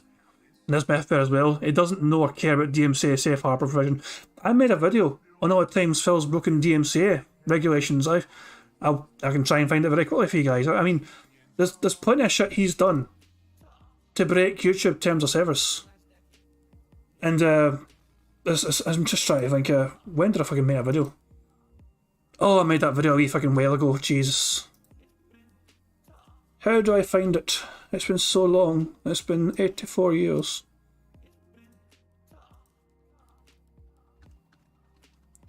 I think I made it at the start of the fucking year or something.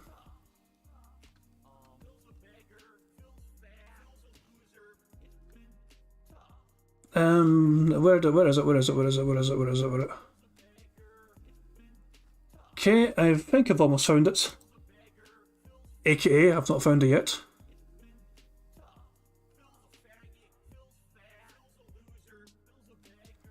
Oh, here it is here. Phil's Hypocrisy. So, I made a wee video back on January of this year. I made this fucking video. It says Hypocrisy about the DMCA drama. Yesterday, one of their biggest streamers over there, Pokemon, got a DMCA strike against her channel, and it was taken down for 48 hours. Basically, it's just fucking ranting and raving about fucking Pokemon and all that shit, you know. And Prophet just says there, he breaks YouTube terms of service and community guidelines by offering incentives for views, likes, subs, and memberships. Exactly. He does it on a daily goddamn basis. So I made this video back in January, as I said, highlighting the times Phil broke DMC regulations. He streamed on Twitch. I think I've got an example here, yeah. So Phil had a stream back on June 2014, his final Connecticut stream. He fucking streamed himself on Twitch playing fucking Bill and Ted's Excellent Adventure 2 or something. Or 3, whatever fucking movie it was. It just basically played the fucking movie. The end of the fucking movie. And that's how it fucking ended, you know, and then Phil's like fucking, yeah, that was a fucking stream, guys, that's my last stream from Connecticut. He's just literally playing the end of a fucking movie. That's definitely breaking DMCA fucking regulations.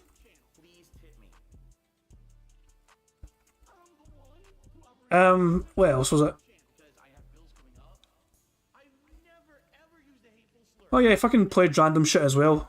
It wasn't just fucking Bill and Ted's Excellent Adventure either. There's some random anime stuff as well. Some music video of sorts. So DSP was not punished by Twitch for breaking that DMCA regulation. It is widely believed he was protected from this by whoever his Twitch contact was as a managed partner on there. He did something that most Twitch people would have got fucking muted for back at that time. But for whatever reason, Bill was not punished for this, even though he clearly broke DMCA. Clear as fucking day.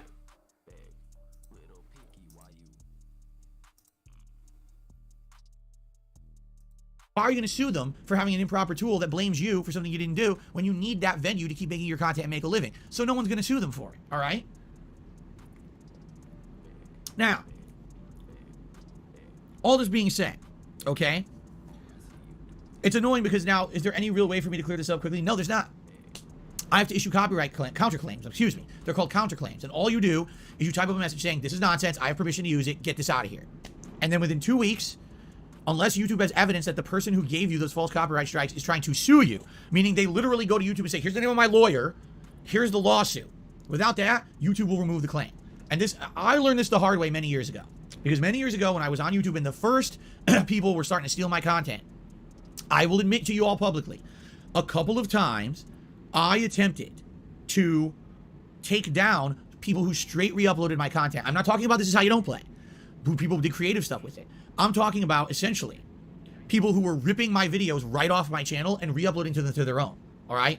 I tried to take down a few of those, all right, with the copyright system. And what happened was, the videos initially were removed, those people would counterclaim them, and they would go back up within 2 weeks. And YouTube's methodology there is that unless you're going to sue, we will not interject and take any content off of YouTube whatsoever, period. So unless I get a lawsuit, I can never take anything permanently off of YouTube. Which is why it's hilarious when people say to me things like, why don't you try to take down all of these haters? Why don't you try to take down your detractors, the restreamers, and all that? It's all temporary. There's no way you can ever get any of that to stick unless you have a legal intention of suing. Now, I have no legal intention of suing, so technically every claim that I would issue on YouTube is essentially a false claim. I have no intention of going through with legal action, and therefore I would be abusing DMCA law if I were issuing fake takedowns. You see? So, that being said, the whole process is broken, all right? And you may say, Phil, why don't you get hit with false copyright strikes all the time? Okay? It's simple, because I know the process and I do absolutely everything I can to protect myself. I have a methodology to the way that I upload content and archive content that actually protects me from 99% of false strikes. Okay? But it's not foolproof because YouTube is automated. YouTube doesn't review the situation. This was a case where it was, again, it was a specific situation that I don't want to talk about in detail, because if I do, other people could use it to abuse the system, and not just hurt me, but others. Other YouTubers could be completely taken down by this situation. So I'm not going to talk about that in detail. But yeah, this is a bad situation. Why does YouTube grant these claims without properly vetting them? It just doesn't make sense. All you need to do is vet it, because the thing is, they do vet claims. They just don't vet it all the time, because there's certain situations where there's a loophole. You see? So anyway, so that's what happened. I was hitting with all these false claims from a jackass nut job, and, you know, what could I do? I had to counterclaim them. Luckily, YouTube did, thank God, actually pay attention. I don't think God had much to fucking do with it. It was just fucking standard practice. You waited the fucking right amount of time, and it expired, and fucking shit got restored as normal. God had fuck all to do with it. Pretty sure doesn't fucking care about you. To my counterclaims, and they did actually grant the claims within 2 weeks. Now, here's the thing. It was an extra day. Why? Monday was Labor Day, which is a national holiday in the U.S., so they didn't consider that a business day, which is why they should have actually been removed on Wednesday, but didn't technically get removed till Thursday. So that's why I took an extra day. But yes, because, you know, I did the claims right away.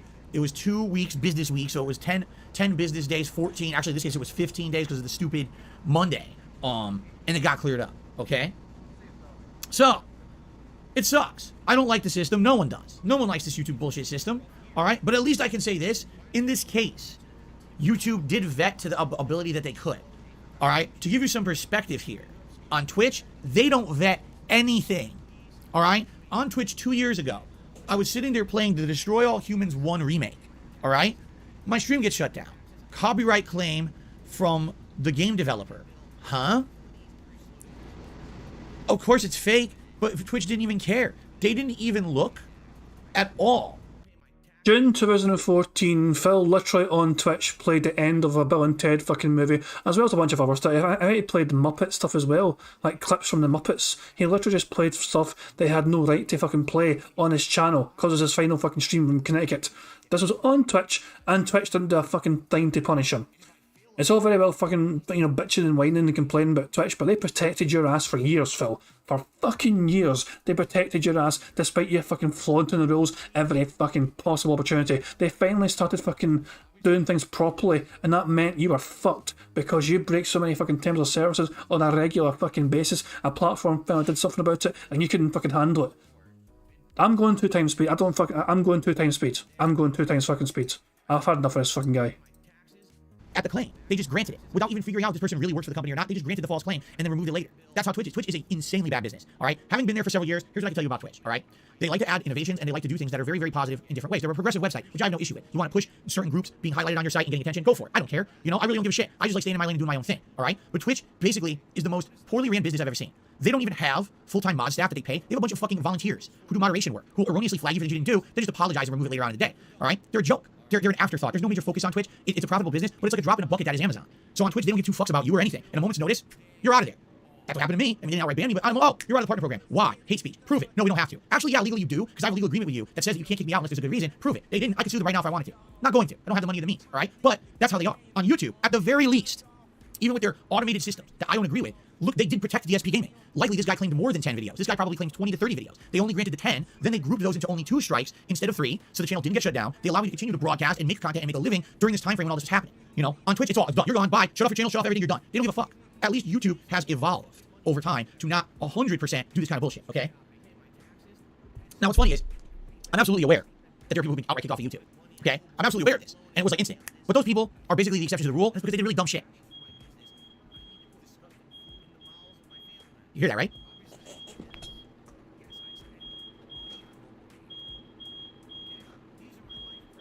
There's a fire alarm going off somewhere. I need to see where it is. I don't think it's in my house, but it might be someone else's, so I gotta go check it out. That's his house. That is his house. Undeniably, that is his fucking house. So no, let's just break this down very quickly. How much has fucking Cat done damage-wise to this fucking snort fort so far? She broke a shower, she broke a fucking hoover, she set fire to the fucking place, she ruined Christmas dinner. She ignores fucking packages sitting out there waiting for Phil to collect them. Money, money, yeah, yeah. Money, money, oh, money, money, yeah, yeah. Money. Thank you very much, Barrett Wells. A super chat. It says, staying in his lane equals failing to dunk on more successful YouTubers, platforms, and when it doesn't praise him like a pig god. Yeah, Phil is a... I'm pretty certain, I said this before about a few things about Phil. He enjoys being like a big fish in a small pond. Like, he likes being kind of big in terms of size, like, you know, the popularity and the amount of, you know, people that give him money. He likes that, but he likes being kind of in a small pond where there's not a whole lot of attention. You know, it's like small, it's like, you know, little leagues, you know, it's like putting fucking Bayern Munich in like the German 4th division. You know, they would run right, you know what I mean, but who's really paying attention to the German 4th division? Not as many people as the actual top leagues, you know, where the top teams are, you know. He enjoys being that kind of big fish in a small pond kind of thing. He cannot swim with the fucking sharks, so he'll get ate alive. So he enjoys just having kind of toe in the line and just for trying to stay under the radar and all that shit, and just kind of he's doing his wee thing as a big fish in a small pond.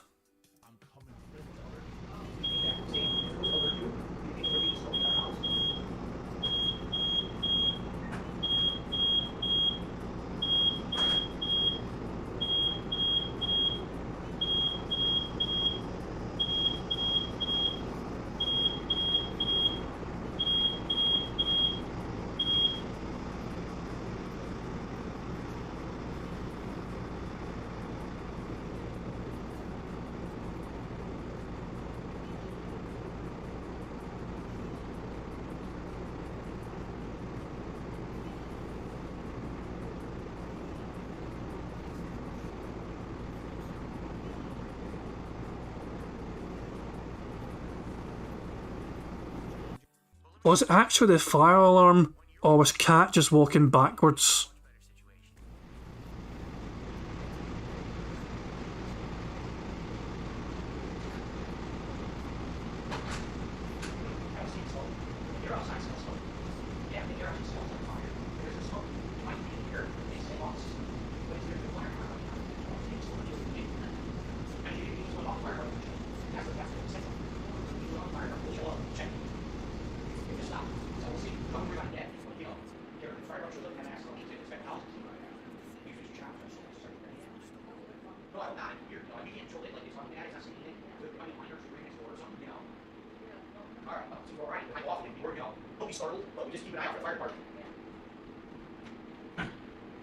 Oh, okay, well. Do you hear that at the end there? Like, don't be startled, but keep an eye out for the fire department. I guess for somebody might have actually called him, like a neighbour might have fucking heard that and thought, oh, I wonder if I need to fucking call emergency services, there might be an actual fire. Is Phil going to get to fucking see the big fire engine and have fun? Maybe they'll fucking let him have a go in the siren. That was weird. Phil returns with all over his face, someone said. Yes, I ran next door. I saved all the families from the flames. Of course I did. You know me, heroic Phil. I'd be the first to kick the door down. No, so here's how it works. Now you guys wonder what the hell just happened. So I live in a townhouse, but it's a connected townhouse. There's 2 units on the sides and I'm in the middle. We have a centralized fire alarm system, which makes sense. If there's a fire in one unit, you want to get the fuck out of the other 2 units because it could catch fire, right? So that was the centralized alarm you guys just heard. And that usually only goes off if there's smoke inside of one of the homes. There was a case a few years ago where it was malfunctioning and it kept going off over and over. And in that case, it was annoying, but we got it fixed. So this is the first time I actually heard that alarm go off, besides they test it once a year. It's the first time I've heard that go off in a long time. So I just ran outside, I went next door. Neither home has any smoke or anything coming out of them. No one's panicking. So I'm assuming we're okay. I'll keep my eyes peeled. I said to my wife, hey, the fire department might show up. If it keeps going off, it means that there might be a smoke detected in one of the houses next door, in which case the fire department will show up and try to clear the houses and everything. So, I don't know. And yeah, there's no smoke in this house, but it's weird. Outside, I went outside and it smells like smoke outside. Hold on a second. He didn't fucking knock on the doors. I'm going to slow down this speed, guys. It is a bit too fast. But he didn't knock on the doors of his neighbours to make sure they're okay. He just assumed.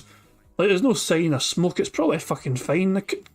No, you knock on the doors. You make sure they're fucking fine. Talk to them. It was just like, the alarm's going off, guys. I wanted to make sure you are okay. Or do we need to fucking dial emergency services? Is everything okay? You fucking make sure the shit. Phil's like, nah, fuck, I mean, it looks fucking fine. I'm going back to my fucking stream. If those guys fucking burn, then they better not fucking burn during an exciting moment of my fucking game. Happens sometimes this time of year with wildfires and other shit. The wind will blow this way. I don't think that's enough to trigger the alarm, though. It just smells a little smoky, but there's no smoke anywhere that you can see. So I have absolutely no clue what would have triggered that. It's not us. I just went through the whole house. There's no fire here. You know, I have no clue. In fact, you know what? One last thing that I should check. Now that I'm thinking about it, just quick.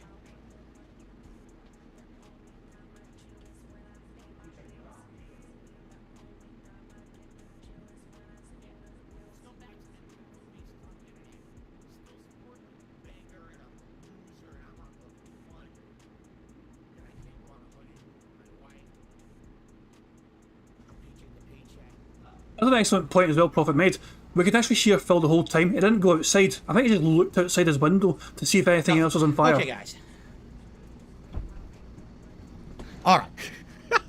Woo! So there you go. Nothing there. So it is what it is. Don't know what caused it. Hopefully it doesn't keep going off today. If it does, you guys know what's going on. If the fire department shows up, you guys know what's going on. Okay. All right, anyway, actually, that was pretty much the end of what I was... He sounds so out of breath for just fucking walking back and forth between, the hallway and his room. What the hell? This man is not fucking walking every single fucking day. There's no way.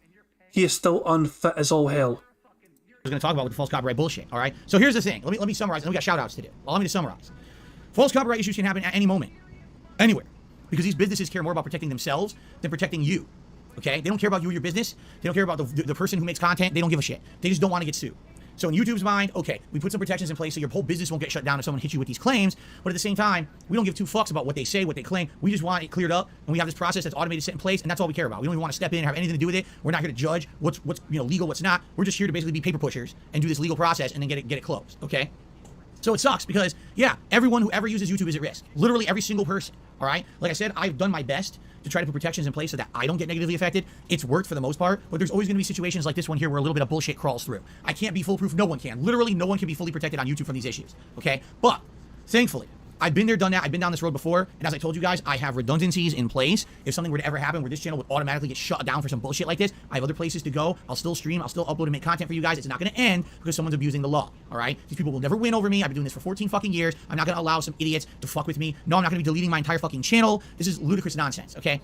Things are going to continue. We're going to have positivity and fun every day. Fuck these people who want to ruin it for us because they're so insanely jealous or nuts that they don't understand what they're doing is actually a crime. If ever Just went and checked how far I am behind. 53 minutes almost 53 minutes behind. Sorry guys.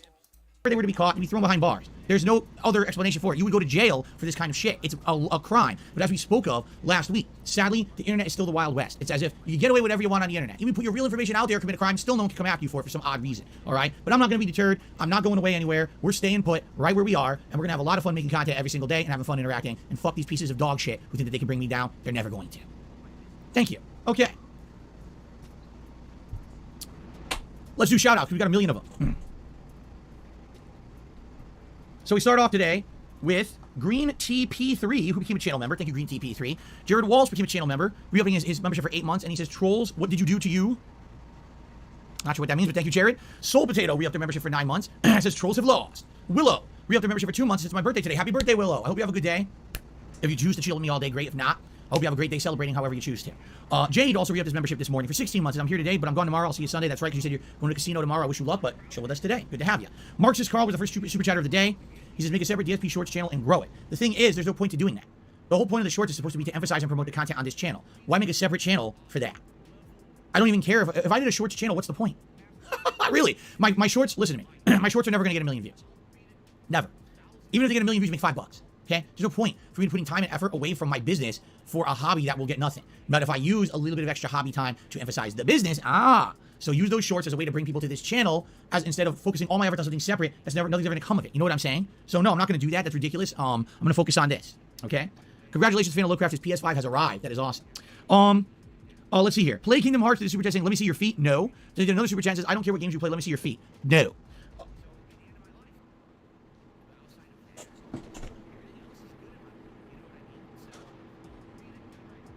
I heard a loud noise outside. I don't know what it was. I heard a loud noise outside, but I don't think it was anything. This is a hell of a podcast. Okay, Ravi did a super chat of 100. I have no idea what.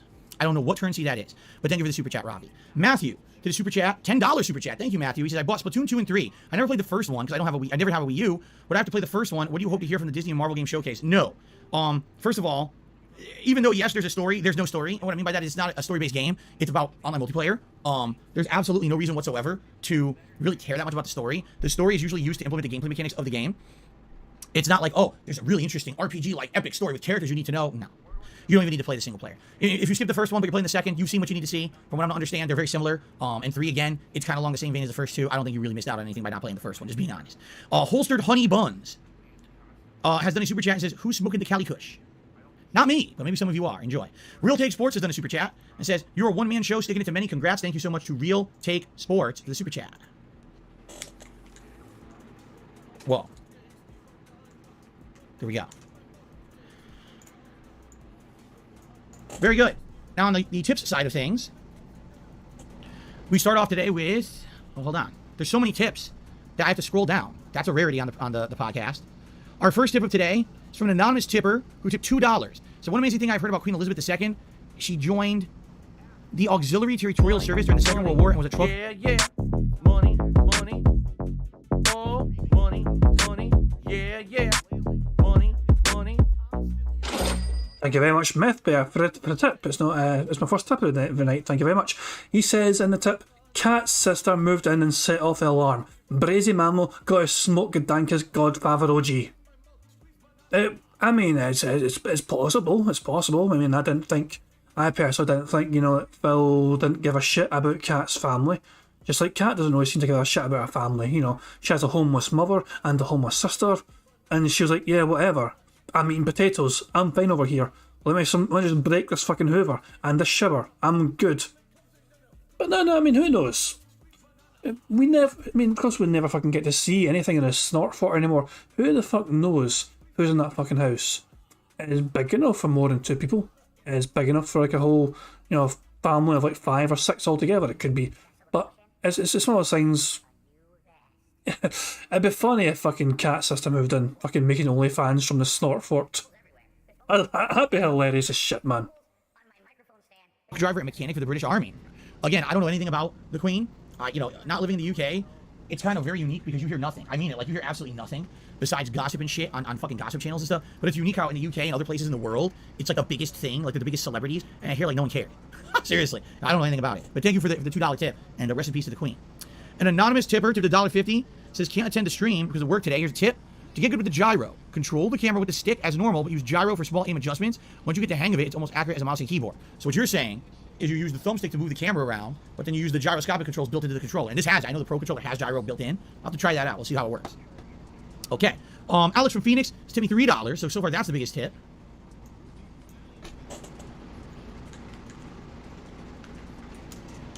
So we're to $6 in tips now. And he says, have you seen the new Black Adam trailer? I know you don't have time, but it would be a movie you'd like to watch. I haven't seen it. I can't answer because I haven't seen it.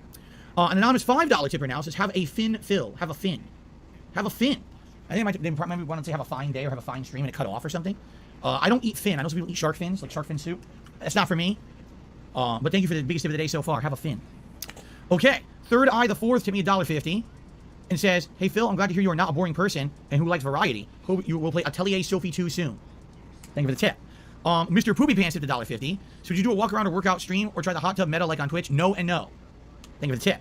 Twitch Sucks tipped $1.50. Says Twitch sucks now. It's e-thoughts doing ASMR and being gamers while wearing the skimpiest of clothing possible. Little kids and Sims eat it up. It's sad. I believe you. Thank you for the tip. Cherry Juice tipped me $2. Says, it was said yesterday who would win in a fight, 2008 Darkside Phil versus 2022 DSP Gaming. Would be a good match. I have 2008 winning. He has the age and size advantage.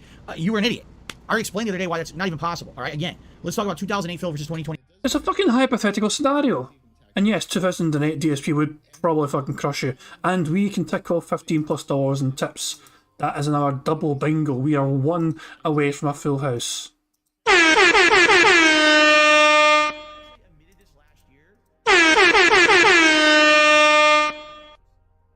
22 Phil. 2008 Phil weighed almost 30 to 40 more pounds than I weigh right now. Could barely move. Knees were fucked up because of my weight, and I had a severe back injury, a severely herniated disc in my lower back, where I was either getting pain or numbness in one or both legs at all times. I couldn't even sit or rest comfortably anywhere without pain. How the fuck would I fight? Exactly.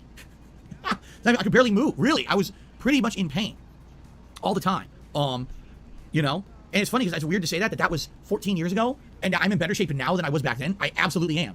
Like I said, I work out. Actually, today I'm going to do my workout between streams and everything. I'm way healthier now than I was back then. So, there you go. That's alarming. To me, $6.56. And so one time when I was at a high school basketball game, the fire alarm went off. For some reason, I was the only one that exited the building. My friend that was with me also left with me. Fortunately, it was just a false alarm, but to be safe. It's fascinating. Thank you. That's alarming for a tip. Okay. All right. So a few quick things. Oh, shit. Did I just screw up? I might have. I did. I stopped the pre-stream by accident. We were going to adjourn anyway, so I'm not going to make another part. I accidentally hit the button that stops the pre-stream from recording. which is fine. It'll just be an abrupt ending on YouTube. It's not a huge deal or anything. Because all I was going to say was the following. For this week, it's only a 5-day week for me. I'm here today, Saturday, Sunday, Monday, and Tuesday, okay?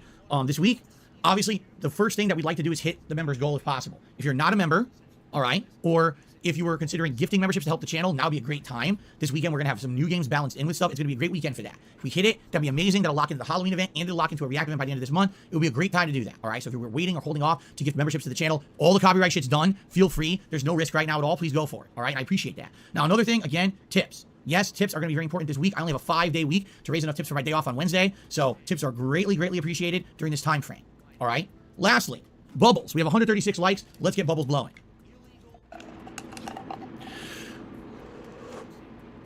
Thank you for the likes and the engagement on the stream. I really appreciate that. Okay, guys, that's it. I don't have to stop recording, and there's no outro today because I accidentally stopped recording early. Oops. Let's switch over. I do have to use the restroom before we start, so there will be a few minutes brief break, but then we're going to jump onto my Switch here, and we're going to jump into Splatoon. I'm probably just going to go right online and try to figure shit out on the fly, which is probably a bad idea, but I don't really care. I'd rather have fun playing the game than dick around in a tutorial for 100 years. And that's what you guys want to see regardless anyway, right? Okay.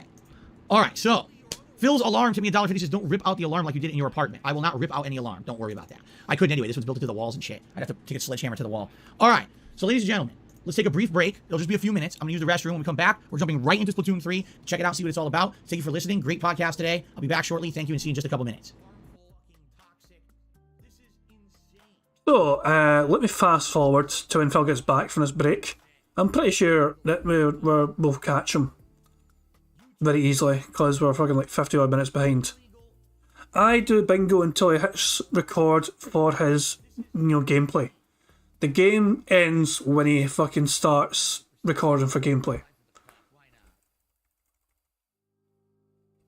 So even though he accidentally hits fucking stop recording shit. So here we go. I am back. Here we go. Guys, so we go until he starts recording for YouTube here. So I don't think it's going to take too long. Fingers crossed he says it. We are one away. Let's see if he says it. All right, everybody. I am back, and we are ready to check out Splatoon 3. So, an anonymous tipper took $1.50 during the break and says, Phil, the Squid Kid has arrived. Thank you for the tip. And 1 Minute God, excuse me, $1.50 says you get a $1 million contract to stream games on Pornhub for a year. Do you sign it or no? That's not what Pornhub is for, and they would not accept that. So the answer is no. It's stupid. Thank you for the tip, though. So it's $2 more in tips. And I will begin. Thank you so much. All right. Let's do this. Happy Friday to you, Derek. How are you? He's wearing his Splatoon shirt for today. Excellent. Glad to hear that you are into the mood. It's prepping my software. I need to heavily prep. I don't know if I need to move my camera or not. I don't know what the heads-up display is for this game. Oh, boy. Splatfest regional settings. How exciting. The Americas, Australia, and New Zealand. They're a little bit far away from each other. I'm just saying. They're not even close. Okay. Right. Let's see here. RS Plays did another super chat saying, I hope you will have a profitable and false claim for year ahead. Well, thank you. That's actually nice to say. I appreciate that. Me too. I hope that I have no more bullshit going on. Moving forward. I had enough of the nonsense, quite frankly. Oh boy, look at this. So you have to choose what you want to look like. We'll go with that. You can be, what the? That's really, really, really dark. And that's like transparent. So they really went to the extremes. Okay then. I don't think he's recording yet. I don't think he is recording yet. He hasn't started recording as far as I can tell. They really went extreme. Why's it gotta be about skin color though? That's the real question. Here we go. Color of your eyes. How exciting. Mind you, you'd think he would include this for recording, but I didn't see him. I did not see him start recording. I don't care, I'm not gonna see them anyway. They're all exactly the same character model, you notice that? They're all identical. Alright. The brows. Leg wear. It's very exciting. Very exciting. I don't care. Here, I don't care. Yes, it's fine. Amazing. Little buddy's turn. What? I had to customize this guy too. What is this thing? What the frick? Give him that. Give him a pineapple head. Here you go. Is that the Eiffel Tower upside down? It is, isn't it? Oh. Alright, ladies and gentlemen. Now he's recording for YouTube. Now. Because there's a tutorial, now he's recording for YouTube. And sadly, guys, we got 24 out of 25. We were denied once again. Predictably, inevitably denied by goddamn Meaningful. Now, I'd like to remind people... when did I close fucking Pig Go? Hang on, I closed Pig Go. Hang on. So, Meaningful. I just wanted to show you guys how often Phil says meaningful. So, 6th of September was the last time he said it, and then 30th of August, 29th, the 29th, the 29th, he said it so many times on the 29th. 28th, the 24th. 24th said it several times, the 22nd said it several times, the 21st, the 20th, the 19th, the 16th, the 16th, the 15th, the 14th, the 13th, the 9th, this is what I'm saying, he says it quite regularly, but sometimes he'll go a few days without saying it. It doesn't feel right to delete something he does actually say quite regularly. You see what I'm saying? I'm tempted to delete it. But, yeah, I don't feel right deleting something he does actually say quite a lot. I mean, look at these results. So many results. Look at all these are from the last month. Within the last month, he said all these. He said meaningful all these times. I don't know. We're on a poll next time. How about that? We're on a poll next time. But let's go live and see where he's at. Rousing double kill. He has earned an extra $1. It looks like. He's up to $26. Yikes. So yeah, he's not done great. Yeah, Lord Snark says he streams sniping a bingo. Guys, this has been quite a long fucking session. Sorry I got a bit far behind with that. I didn't really mean that. Brad Burning says he's off work until September 19th. Would have been nice to kick it off with a full house, but not to be. Sadly it is. We were damn close. We were goddamn close. Go back 2 minutes. He mocks English speakers. Okay. I will go back 2 minutes.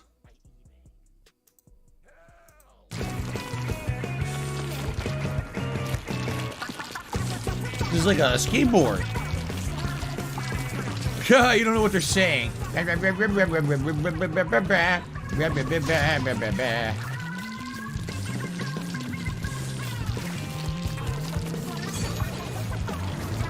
What the? I mean, if that was him mocking English speakers, it wasn't really that bad. If that was it, he's just saying you don't know what I'm saying. Not yet. It's too soon. Okay. The hell are they saying? You don't know. You don't understand because they do not speak English. Same stage, I guess. Yeah.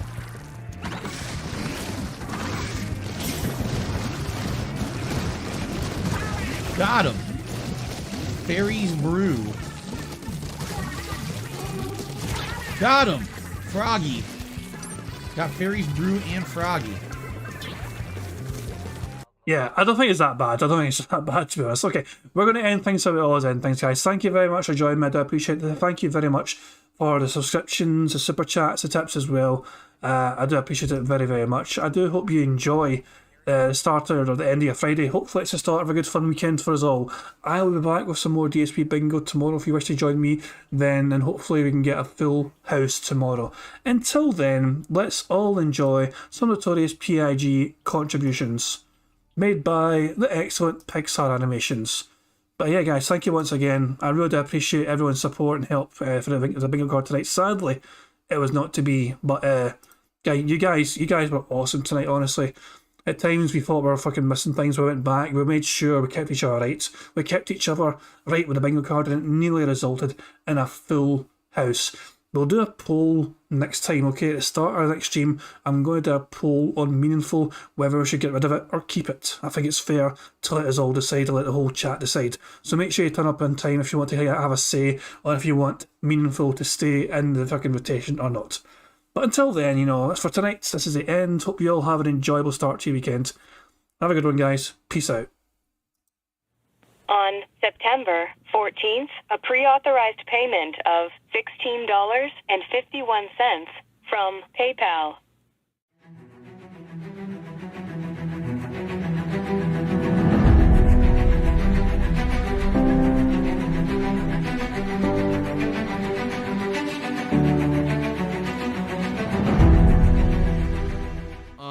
right, Luna Mills has tipped me $1.30. It says, I'm back. What's your favorite type of shower? When you're showered in money. When you go outside, all of a sudden, greenbacks start falling from the sky. And you raise your face up, you're like, oh, you start dancing, you go, oh, money, money, yeah, yeah. All right, I don't know what the hell you're talking about, but thank you for the first tip of the day.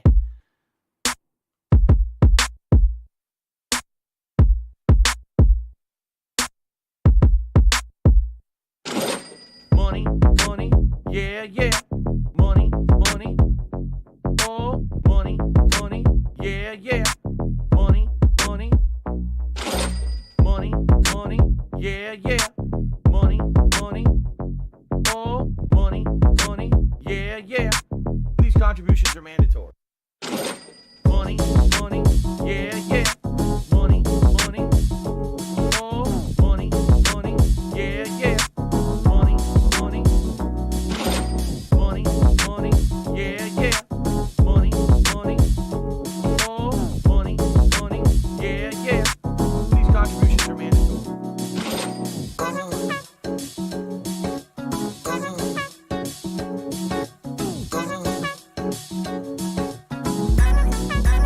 Show me the money.